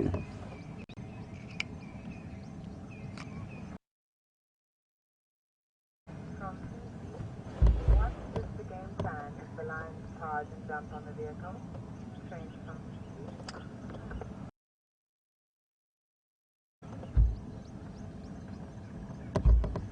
And Trent in Fiji has just brought up a very good point. What would happen if the lions did in fact charge and jump onto the vehicle? Well, that would probably be the end of Jandre and myself's career here on Safari Live. I don't think it would take very long for them to finish us off, and I think even a gentle tap from one of these big boys would send our heads rolling. But it's a very, very unlikely scenario, Trent, and like most animals, and what most animals will do is they will give you initial warning signs, and we know really different as humans. It's unlikely that you'll be walking down the street and somebody will walk up to you and wallop you without any kind of a warning. There's a lot of body language and a lot of different steps that are taken before most animals, including us, come to blows. And as soon as I saw that one male had really flattened himself in the grass, I stopped the vehicle immediately and then continued to monitor his behavior. And if we had have seen his tail flicking from side to side, that would have indicated to me that he was very unhappy. If we didn't take heed to those warnings and drove closer to him when his tail was flicking, then he could very well charge the vehicle. But I think even an initial charge would just be him establishing that he's really unhappy, and it would take a lot of antagonizing and lack of reading his signals for him to commit to a full charge onto this vehicle. Even though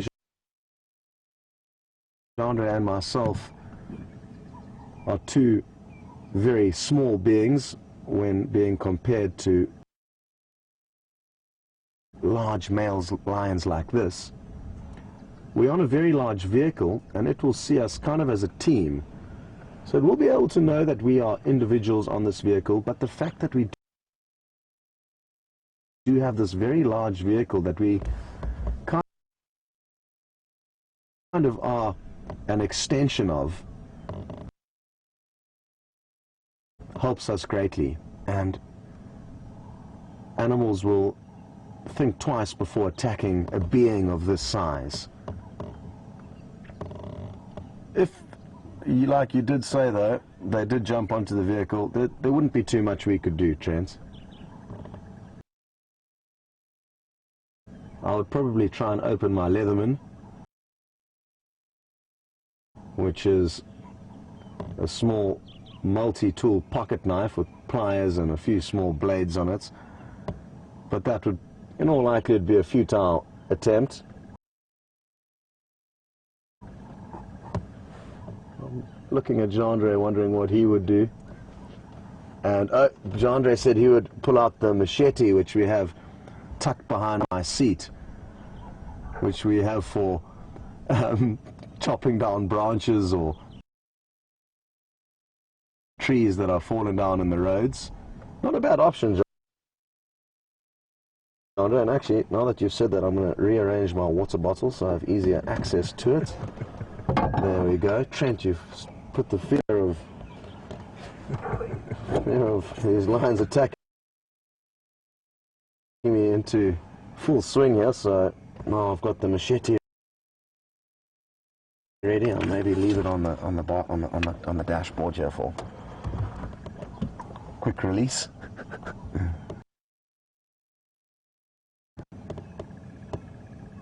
But if I did worry, Trent, and I was hugely concerned, I would have moved out of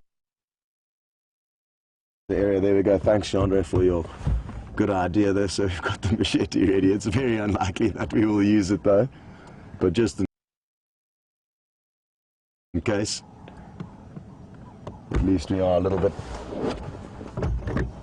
more geared up for the unlikely event of these lions giving us any trouble.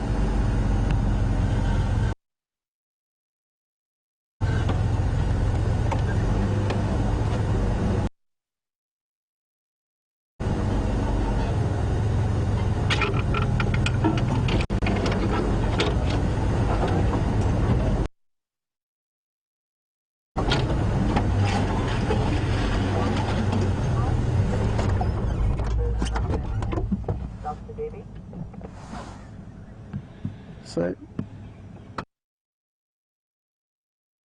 by giving them time to relax and just creeping forward a few meters at a time, I'm thinking we are going to slowly win them over.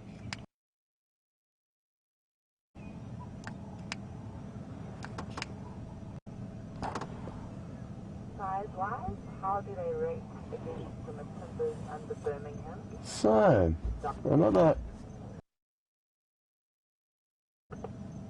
great questions come through on a topic that I haven't touched on, and Dr. Debbie is interested to know, how do I think these two boys compare size-wise compared to the Matimba males as well as the Birmingham males? Well, in terms of mane size, it's clear that these guys are really in great condition, and I think have equal, if not more impressive manes than the Matimba males. The Birmingham males don't have manes to compete with these older boys just yet. In terms of body size, though, it's very difficult for me to say, Dr. Debbie. It's been quite some time since I did see the Matimba males, and I would only be confident to be able to compare size if they were actually next to one another. But I would put them on a par with those Matimbas and say they are very equally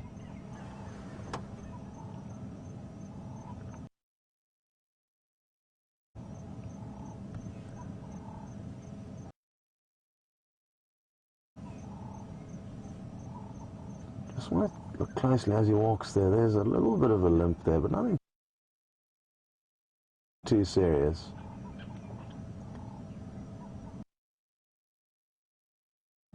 But yeah, I think they very equally match the Matimbas and these boys.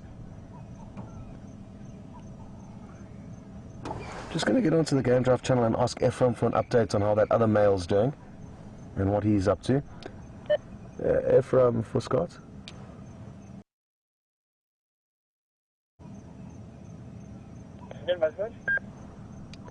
If you still got a visual of that other male there?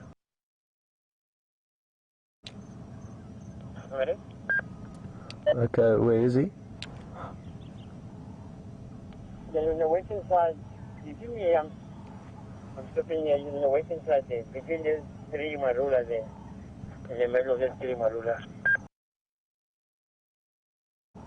Okay, copy, perfect, thank you. So the other male isn't too far away, and I think we can just reposition ever so slightly. The individual we're looking at now has got himself into a position where we can, in fact, see that other male and all like this. So I just want to creep for a little bit and see if we get views of both of them.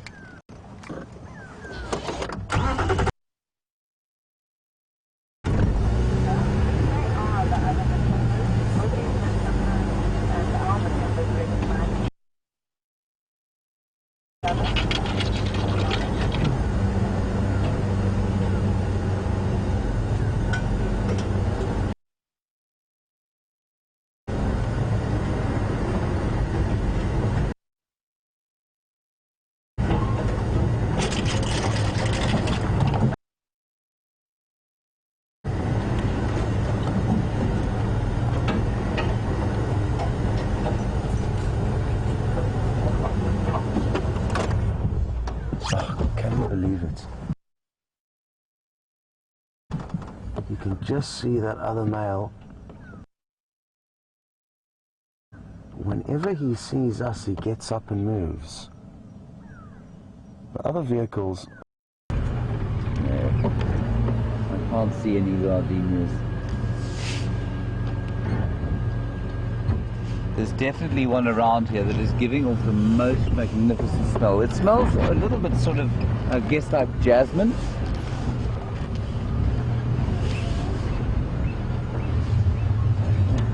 It's strong though, hey? Oh, wonderful. I'll actually be in the camp. We're quite close to Gallagher camp. It's possible that it's actually in the camp. Excuse me, got another frog in my throat. What with it being summer and all that.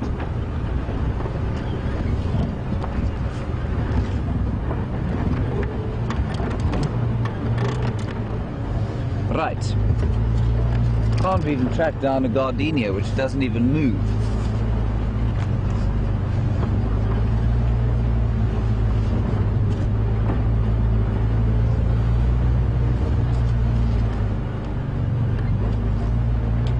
So we're now up towards the Gallagher waterhole. I'm not sure if anyone's checked here today, and I mean, it's not unusual for us to find the Nkahuma pride lying around here somewhere, especially as their tracks seem to have completely disappeared.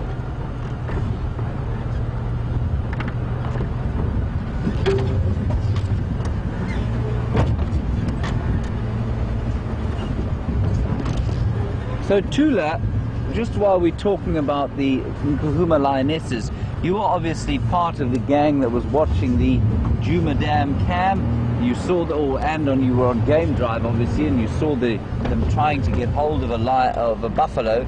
Tula, I don't think they were successful, but we haven't found their tracks this morning. We don't know where they've gone, and that is a little bit odd. The buffalo have gone north into Buffelshoek. They turned around, they came back south, but they didn't come back onto Djuma. So I'm not sure where they are.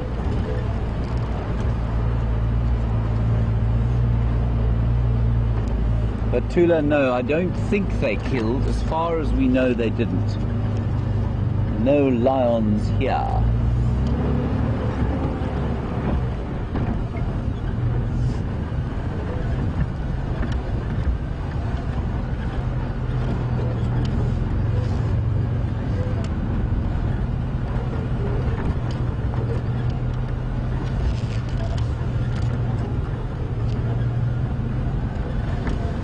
So last sighting, just to keep you updated on the lions, and a question from Clay about where our Matimbas, or the old Djuma Matimbas, are.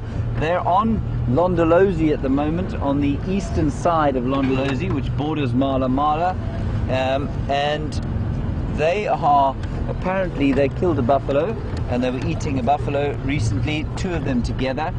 They're known as the Clarendon males at Mala Mala, and I'm not sure what they call them at Londo's, but that's where they are now, being hounded from the north by the Birmingham boys. Now, who these other two are, they might be the Matimba's brothers, of course, from the original Matimba Coalition of 4, and maybe they'll join up again. Now, that would be very exciting. If those two down south heard their erstwhile colleagues shouting up here, they might come back north, and then I think the Birmingham boys would be in for a bit of a ride.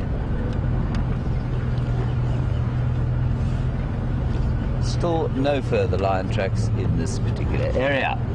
Oh, they're frustrating.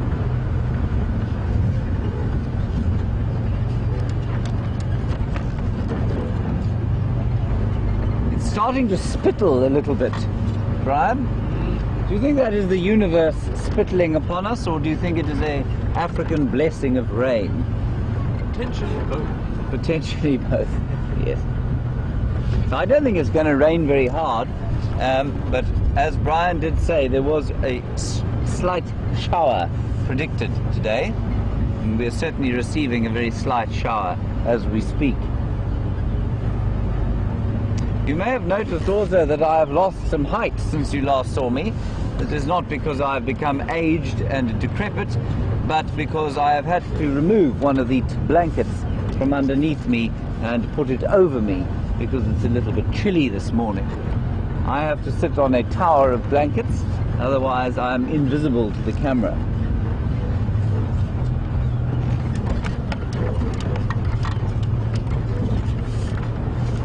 It's a great and abiding mystery as to where these lions have gone. We're going to go and pop into the hyena den and just have a quick look there. Of course, the other thing is that if lions are moving quickly on a day like this, they're not easy to track because the sun doesn't shine, obviously, at all, and so you don't get the angle, the correct angle shining on the road, and so it becomes quite difficult to see tracks. So it's not impossible to miss them.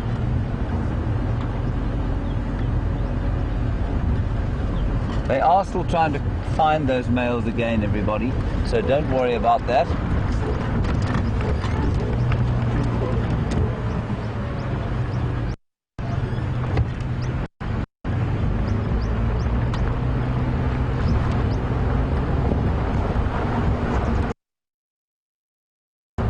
Sunbirds. Alrighty, we're going to nip across the spot. He's got the lions again, and I will hopefully see you with some others. Otherwise, another wonder of the African wilderness. See you just now.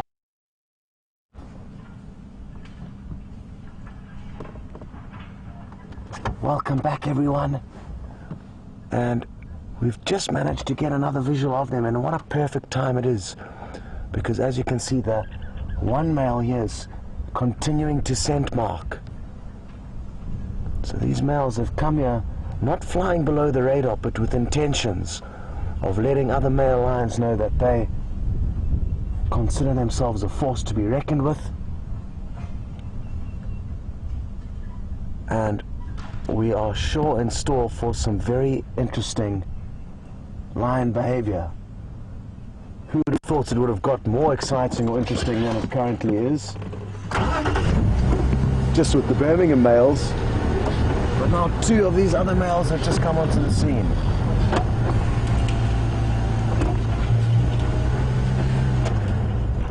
It's not the best view, but there is a small gap where I can see both of the lions, one of which is lying down, the other one is just off to his right.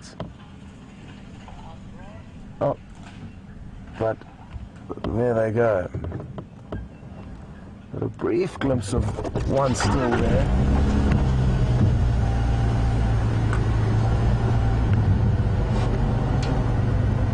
But this may be the end of our sighting with them for now. It's going to be very tricky to follow them further down into the Selati riverbed, but there is one spot where we can go and check. So we'll go around there.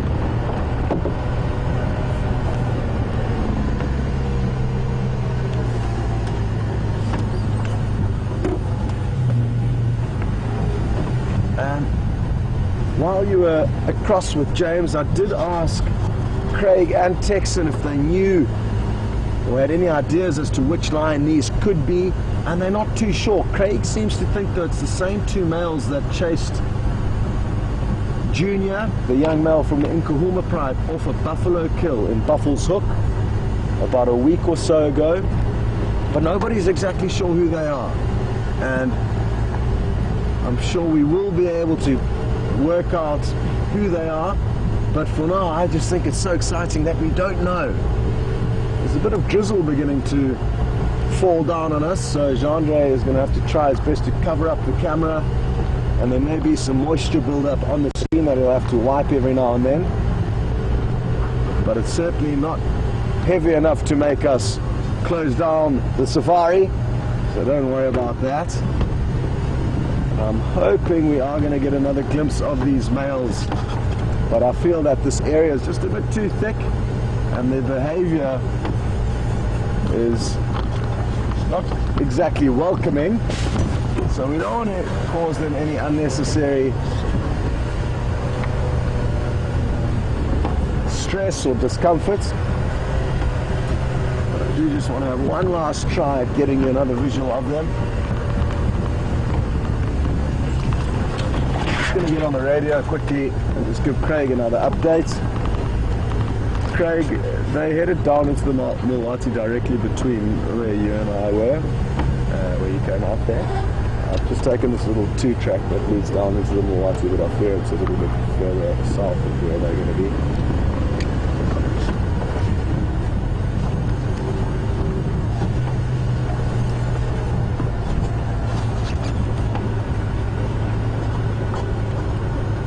Copy that.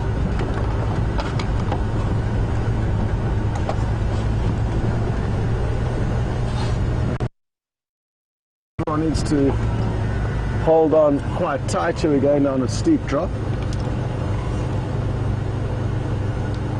No negative. I lost visual of them heading down into the water. It's too thick to follow them and they are a bit nervous, so I don't want to put too much pressure on them.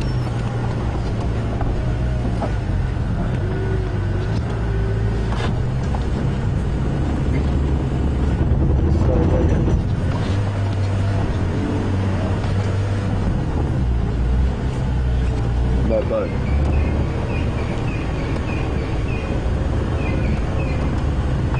So just keeping Craig fully updated as to what's going on.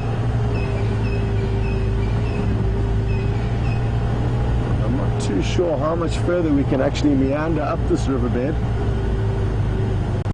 There's something quite interesting that we can just stop and look at, and it's helmeted guinea fowl who are digging through a big pile of elephant dung looking for breakfast.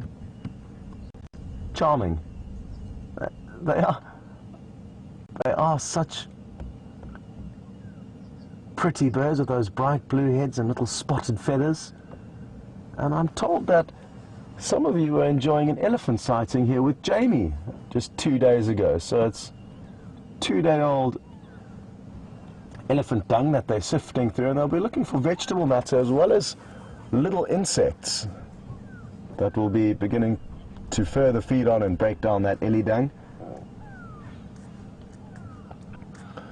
They all look quite alert all of a sudden, so I'm not too sure if there's a bird of prey nearby or what's got them nervous.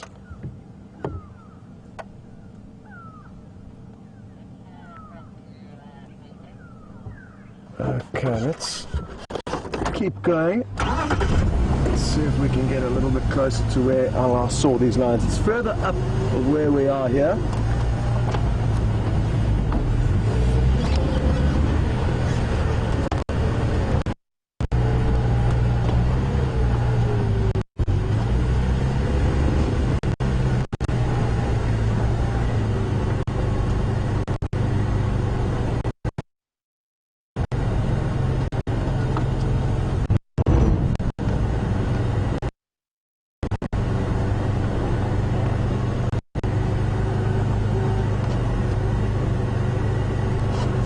We've mentioned that this could be 2 members of the Northern Matimba Coalition, and Jan and Skoog are interested to know how would they have got the message that they need to come and help if it is in fact them. And purely through vocalizations and audio. Even our ears can hear lions calling from about 9 kilometers away, which is roughly 6 miles, and that's our terrible hearing. So you can imagine how far they can probably hear one another from. A lot further than that. Come on, there we go. Well done, car. These vehicles are incredible where they can take us. So I think it's purely through vocalizations, audio of what's been going on, all the sounds that they would have heard. having arrived here now, though, they may have smelt a lot of scent marks of the Birmingham males, possibly of their coalition, and from those scent marks they can read into a lot of the news and behavior of what exactly has been going on with the lions. Good news, we've got extremely lucky and managed to relocate them. Craig, I have relocated. I'm not sure your best access, but we are in the Milwaukee, basically directly west of where you saw me. Sorry, east of where you saw me. And it's not one, but actually both of them. The other one you can see his head twitching in the background.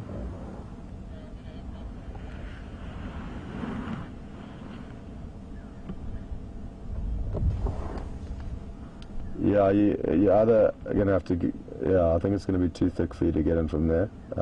There's a 2-track that runs into the Milwaukee, which is how I got here, but I had to cross the drainage a few times, and I don't think your limousine will be able to handle that.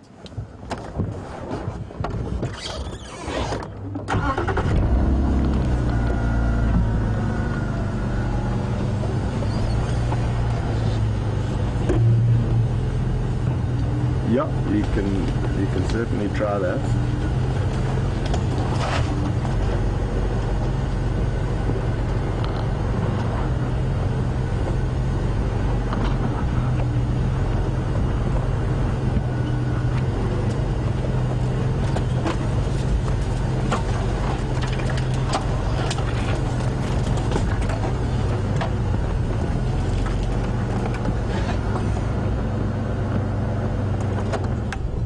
I don't think the view is going to get much better than where we are now. I don't want to be moving around too much though. Both appear to have relaxed. Look at how beautiful he is. Sure.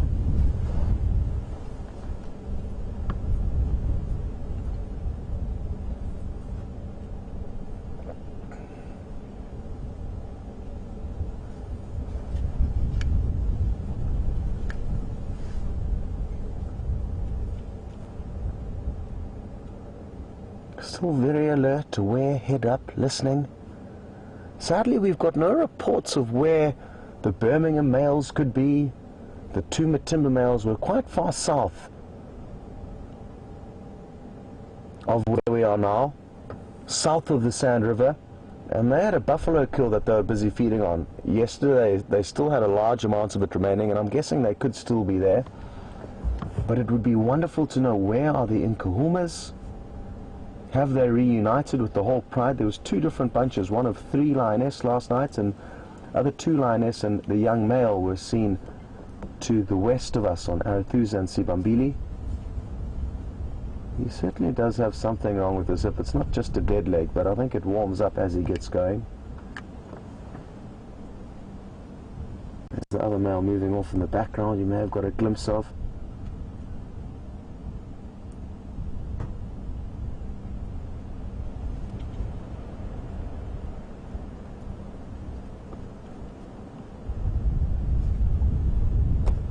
And we've just got a great update through from Blair saying that the Selati males, one of them has got a lower left canine that is broken and or missing. Well, sadly, I haven't seen the canines of the more nervous individuals, but certainly the more relaxed one did let off a little yawn and saw that all of the canines were in working order. So we just need to see the other one, and then if they both do have good teeth, well, then we know it's not the Selati males.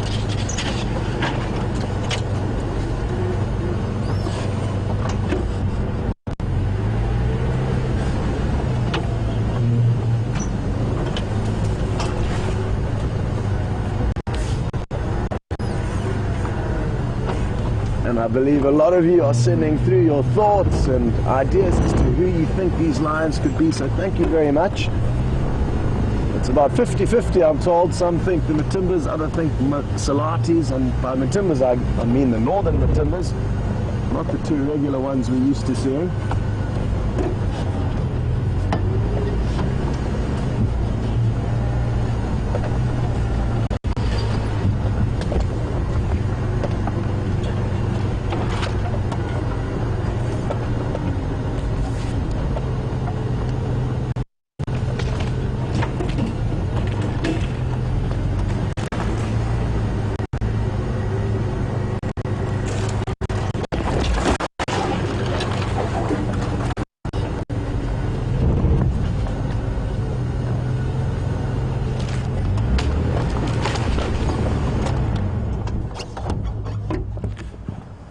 And we've got lucky and got into another position where we've got a little bit of a view of the male, one of them at least. Beautiful low angle. Pity there's a few bushes in the way, but we're kind of sitting eye level with them now, which is a great angle we don't often get to show you. Jennifer and Fenton's interested to know which direction are they heading in. Are they heading back towards the waterhole? At the moment, no, I don't think so. Their last little bit of movement, there's Craig, we're directly between you and the Mawati now.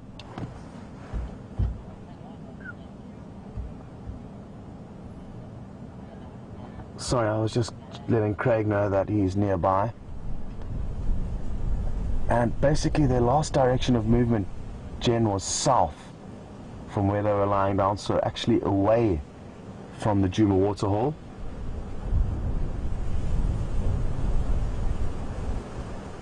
So sadly, I don't think we'll get there anytime soon. I think we are going to have our work cut out for us trying to find these boys this afternoon, because I think they are going to move during this very cloud.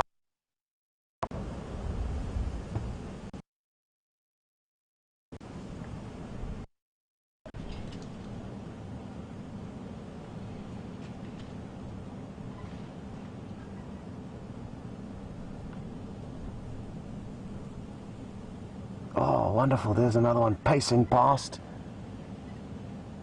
I'd love to know exactly what it is that's causing them to move around as they are. But like some of you said earlier, they are going to be nervous of themselves and inquisitive as to all the new smells and sights and scenes that they are being exposed to.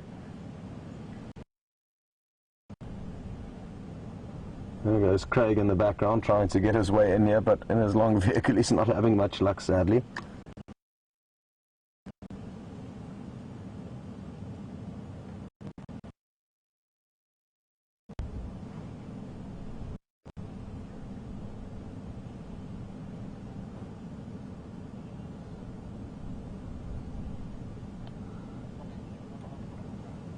And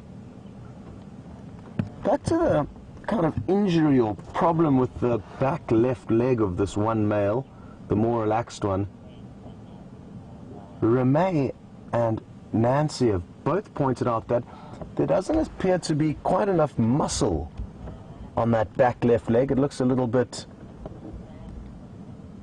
underdeveloped or weakened, and I completely agree. I wonder what's caused that. There might be some kind of very slight paralysis to that back left leg. That's why the muscle isn't generating and why it kind of hobbles ever so slightly. That's just a complete guess off the top of my head, but there certainly does appear to be some kind of a problem, and I completely agree with you guys. That back left leg looks a little bit bony, and I don't think it's anything to be too concerned about though. And if an animal has a very slight limp, it is often not going to be a huge concern for that individual. And when the time comes to operate, be it hunting or fighting, you'll probably have no idea that there is that slight injury there.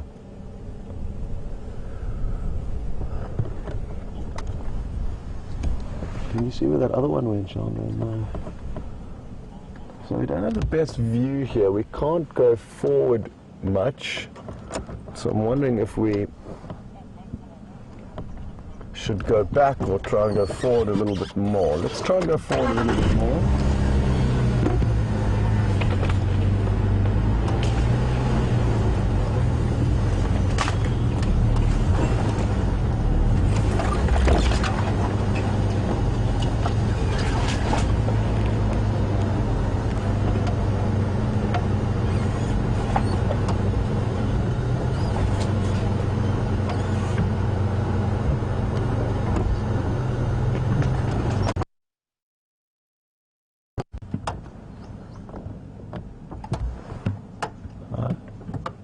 do have a faint glimpse of the other individual, and I think we might go back to that shortly, but let's just enjoy a few views here, and then we'll try and get a view of the other one, which is just lying off a little bit further back in the bush.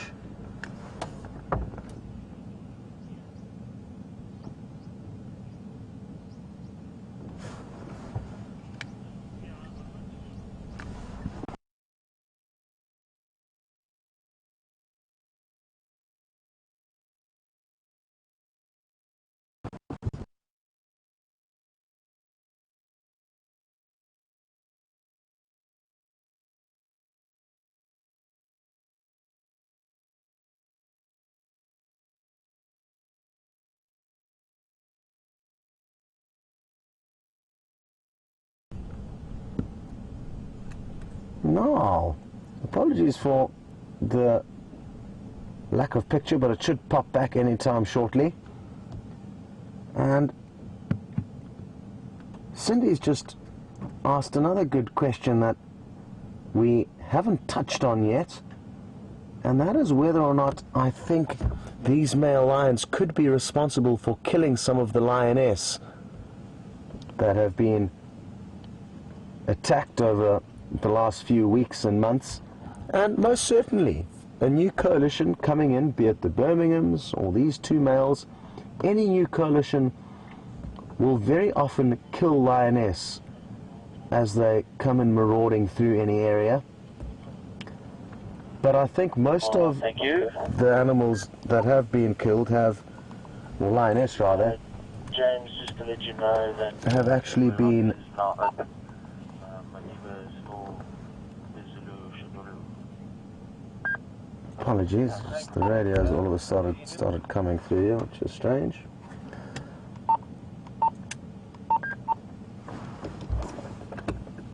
Ah, there we go, that's the problem. As I was saying, most of the lioness that have been killed have been people have been relatively sure that it's either been the Birmingham males that were involved in the fights or the two Matimba males. So I don't think that any of the lioness that we know of that have been killed have been caught up by these boys. But it's not to say it won't happen or that it's abnormal for it to happen. So we mustn't be too hard on the Birmingham boys as they kill the lioness. It's obviously the last thing any of us want, but it's fairly typical behavior of any coalition coming into an area. Let's see if we can go back a little bit and get you a view of the other one.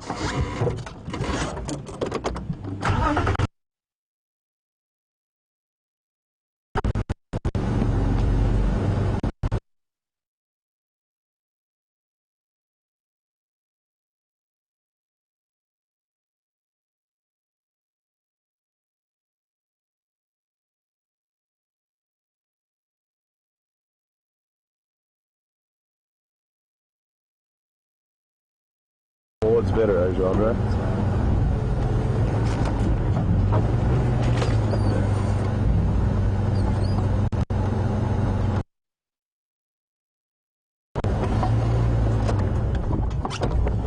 a lot of these two, Dora and Vala, spot on rock. They are between Tundam and Milwaukee, south of Wahlberg's Road. Space for two. Welcome back, everyone. And the radios are continuing to make my life a little bit more chaotic than it needs to be. So apologies as I try and sort this problem out. Okay, I think the solution is just going to be to turn off the game drive channel.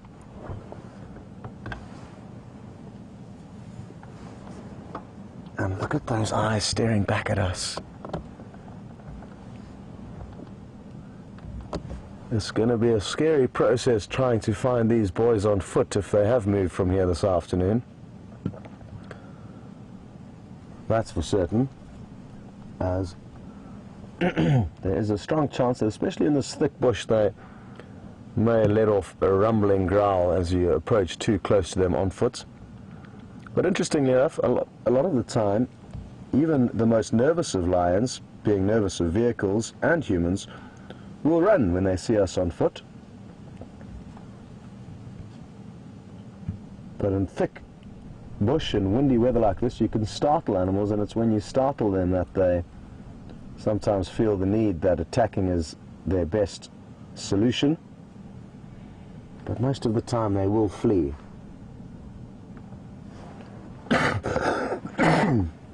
Now, I'm guessing that this earpiece may have broken, or I'm not sure, Jean, you can't... no, we're good.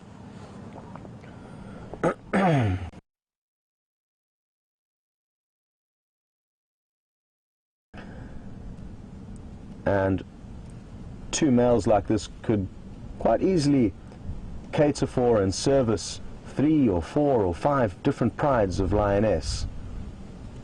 And they won't stay with any given one because they need to maintain their territory and mark their territory and make sure no other lions are sneaking in.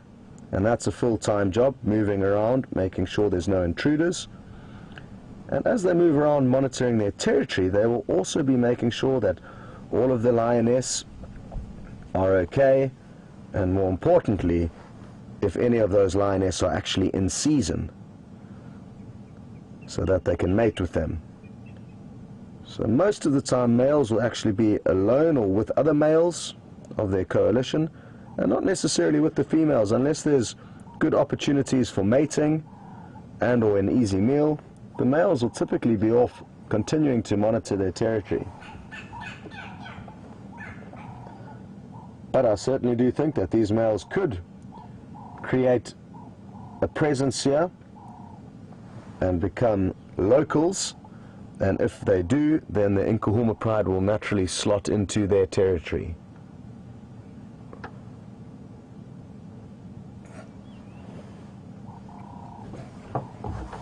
I think I want to move back forward into the other position. The one lion has got his head back up and we don't have the best view of this other individual from here. So let's just reposition ever so slightly.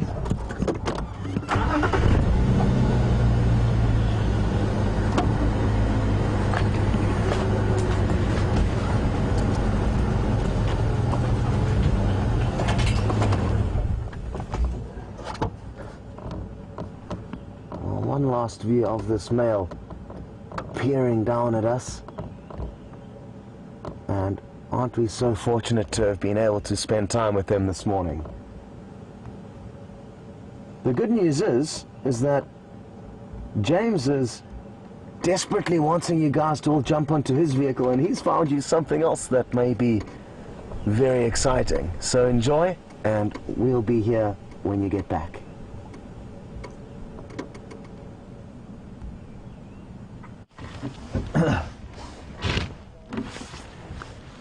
Welcome back to Jigger, everybody. We have found you a termite mound, and on that termite mound is a knobthorn tree, which is very exciting. Wonderfully exciting sighting of a knobthorn tree, and we're just going to tilt down towards the roots of the knobthorn tree, and there, in fact, he's gone. There was a leopard there, everyone. He's gone. There was a leopard there, I promise. I promise you there was a leopard there. He's put his head down. It's young Madiba. And there he is. You can see his right eye peeping up over the top of the termite mound. I thought I'd gone insane there for a second. Anyway, he is doing exactly as he normally does, as his mother normally does. They love to sit on termite mounds, and you can see he's hunkering down there in the thickness of the grass and the sort of scraggly bushes up top in order to shelter himself from the rain, but at the same time give him a nice vantage point. So if you do see a couple of droplets on the lens on your screen, that is a function, I'm afraid, of the fact that we are now parked basically in a cloud that has sat on the low veld. Excellent sighting of the top third of his head and his right ear. And I'm afraid I don't know that we can get a better view, say, short of driving up the termite mound, which I don't think is a particularly intelligent way of doing things, but at least we do have a view of him. Magnificent little fellow that he is.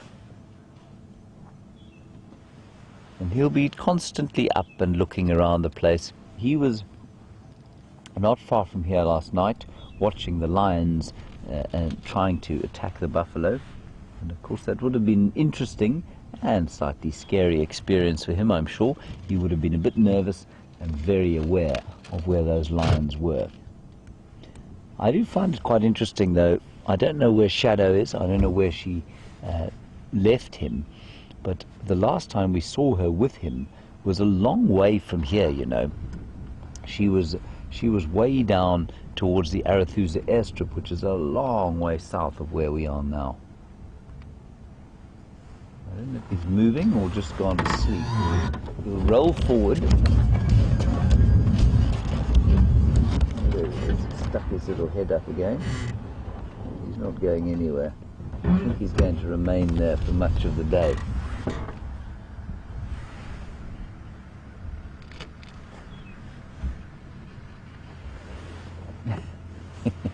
Now, you can imagine how many people he's watched drive past him today. The main road into one of the main access roads into the reserve is just behind where he's sitting now, and you can imagine how many people would have driven past him without seeing him.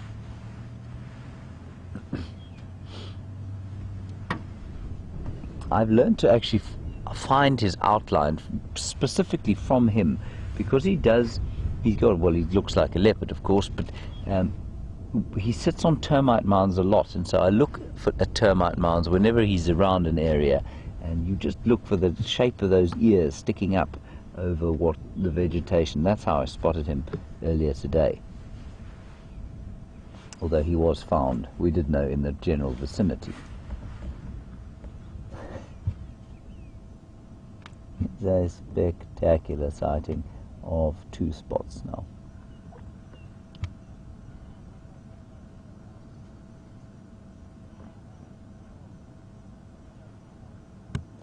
So the termite mound, as you saw, is pretty high. It's probably about, well, at its tallest point off the ground, probably at about 3.5 meters, maybe 4 even. But what is interesting, while we just wait and see if he doesn't stick his head up again, I don't think he's going to unless I move the car, it actually extends, which we are parked on a piece of it here, and you can see the road there, and it extends halfway to the road in the background, underneath the car,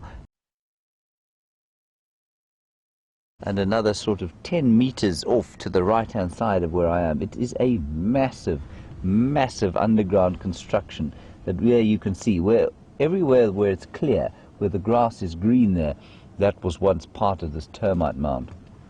And so you can see the millions and millions of termites of the species Macrotermes natalensis that would have been living and going through their astonishing life cycles in this spot where this young leopard now finds himself sitting.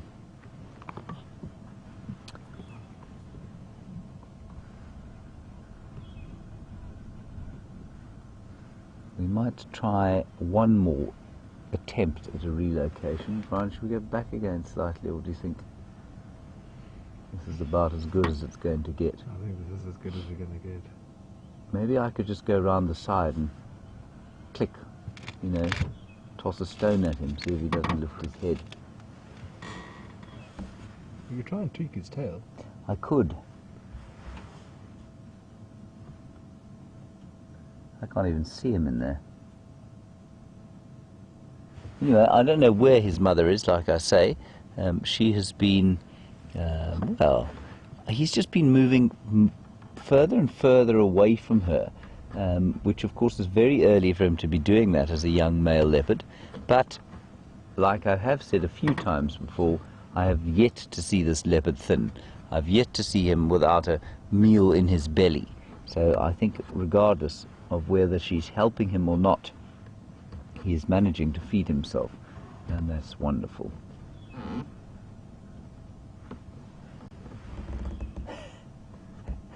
Spectacular sighting, Brian. Yeah. Great stuff.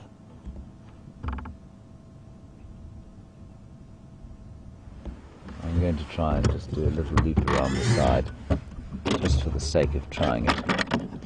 And of course, because when I start the engine, it'll probably lift his head.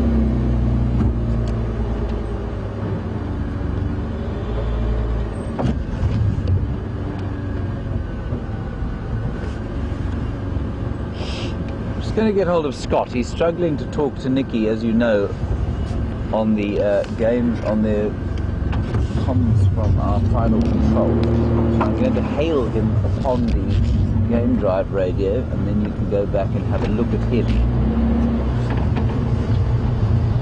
Scott, you copy, Scott?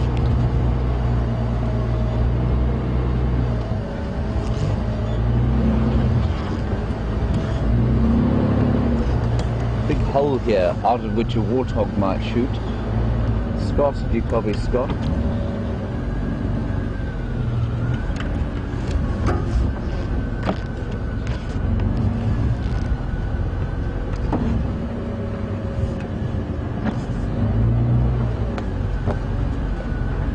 I'm afraid we're not going to get a great view of this. Scott is not copying us or the final control at the moment, so we're just going to try and get an update on those lines from him, and then we'll nip back to him. So I'm going to do a turnaround here.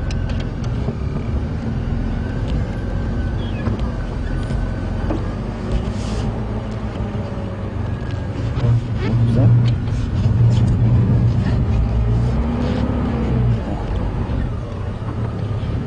Apparently Scott also doesn't have a picture at the moment, so we're going to stay. You're going to stay with me in this spectacular leopard sighting that we have here of one ear. Brian, we can't even see an ear anymore. I'm tempted to use the hooter. Maybe we should just continue and come back later, see if we can see him. Everybody, I think we're going to move on from this magnificent leopard sighting. We'll just drive around. We don't have long left of drive, so we'll just drive around for a little while and see what we can see, and I will continue to try and get hold of Scott. I think he is still trying to find those lines or stay around them. I'm not sure exactly, but let's just keep driving for the next little while.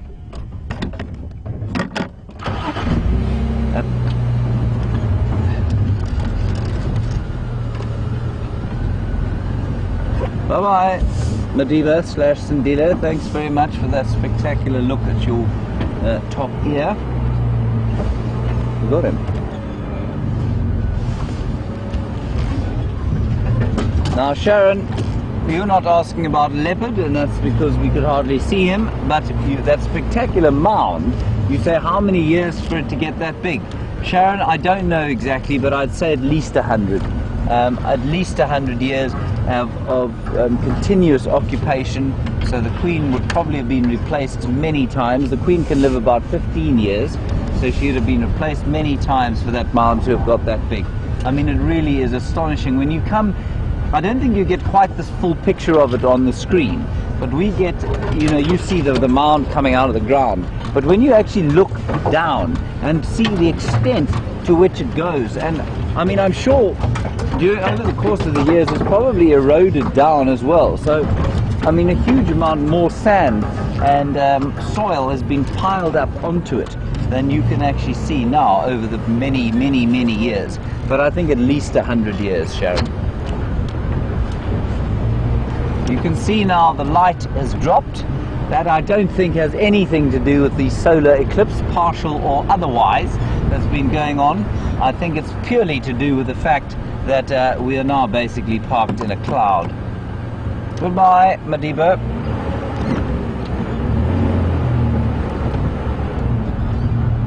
Now, I mean, he is going to be passed by at least 100 cars today. None of them are going to have any idea that he was there.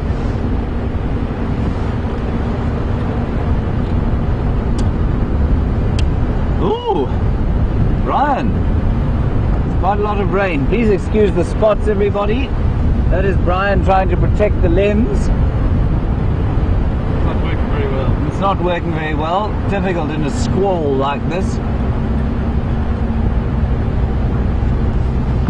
I suppose I should enjoy this weather, what with my Scottish roots, but I think this is probably why my ancestors moved to South Africa, to escape such weather.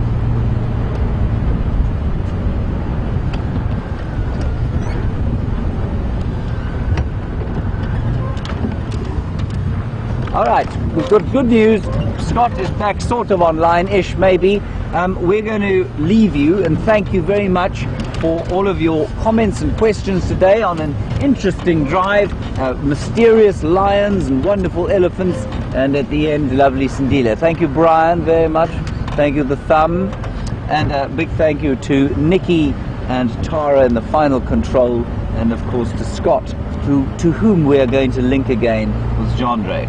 See you later everybody on the afternoon safari, hopefully with better weather, and stay safe wherever you are. See you later. Bye-bye.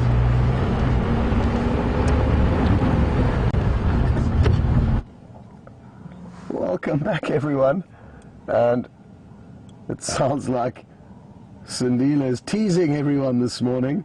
I heard Taxon leaving the sighting and he was disgusted by the fact that all he could see was the leopard's ears on that massive termite mound, and it certainly has been an interesting morning with the big cats, and happy that you did get to see a glimpse of Madiba, especially considering he was seen very close to the Nkuhuma lioness last night, so I'm glad he didn't get caught up in any trouble there. As you can see, these males, or at least one of them, is fast asleep. The other one is doing the same thing. You can't really see very well though, but Jandre can possibly attempt to give you a glimpse of the other male. You can just see a flat creamy color there, and there the dark mane is. So they're both fast asleep, and hopefully they're not going to be too far away from here this afternoon. And that excuse me, is really exciting prospects, isn't it? I can't wait to see what they get up to this evening, whether they vocalize again. We did hear them call at least once this morning when we were waking up at around 5:15, so there's a chance we may get to hear them calling tonight. And won't it be just so interesting to see which direction they're heading? Who knows, possibly they'll bump into some buffalo and we'll be able to see what their hunting skills are like. They do look quite hungry, so I think a meal is going to be on the cards for later on. Let's hope the weather holds. There's a bit of light drizzle coming down now, but we will certainly be doing our best to get out no matter what the circumstances are this evening, because with the prospects of these two males around and nobody knowing where the Birminghams are, where the Nkuhumas are, is certainly something that we want to be sure we get to see if any action does unfold between all these lions. A very big thank you for everyone who contributed to this morning's drive, the updates, the questions, the comments, and apologies if we didn't get around to yours. Well done to Nikki and Tara in the final control room, and thanks Jandre on camera. To Trent and Fiji, we managed to survive without having to use the machete, thankfully, but maybe we'll need to pull it out this evening. I'm only kidding. Anyway, have a good one, and we will see you all on the Sunset Safari.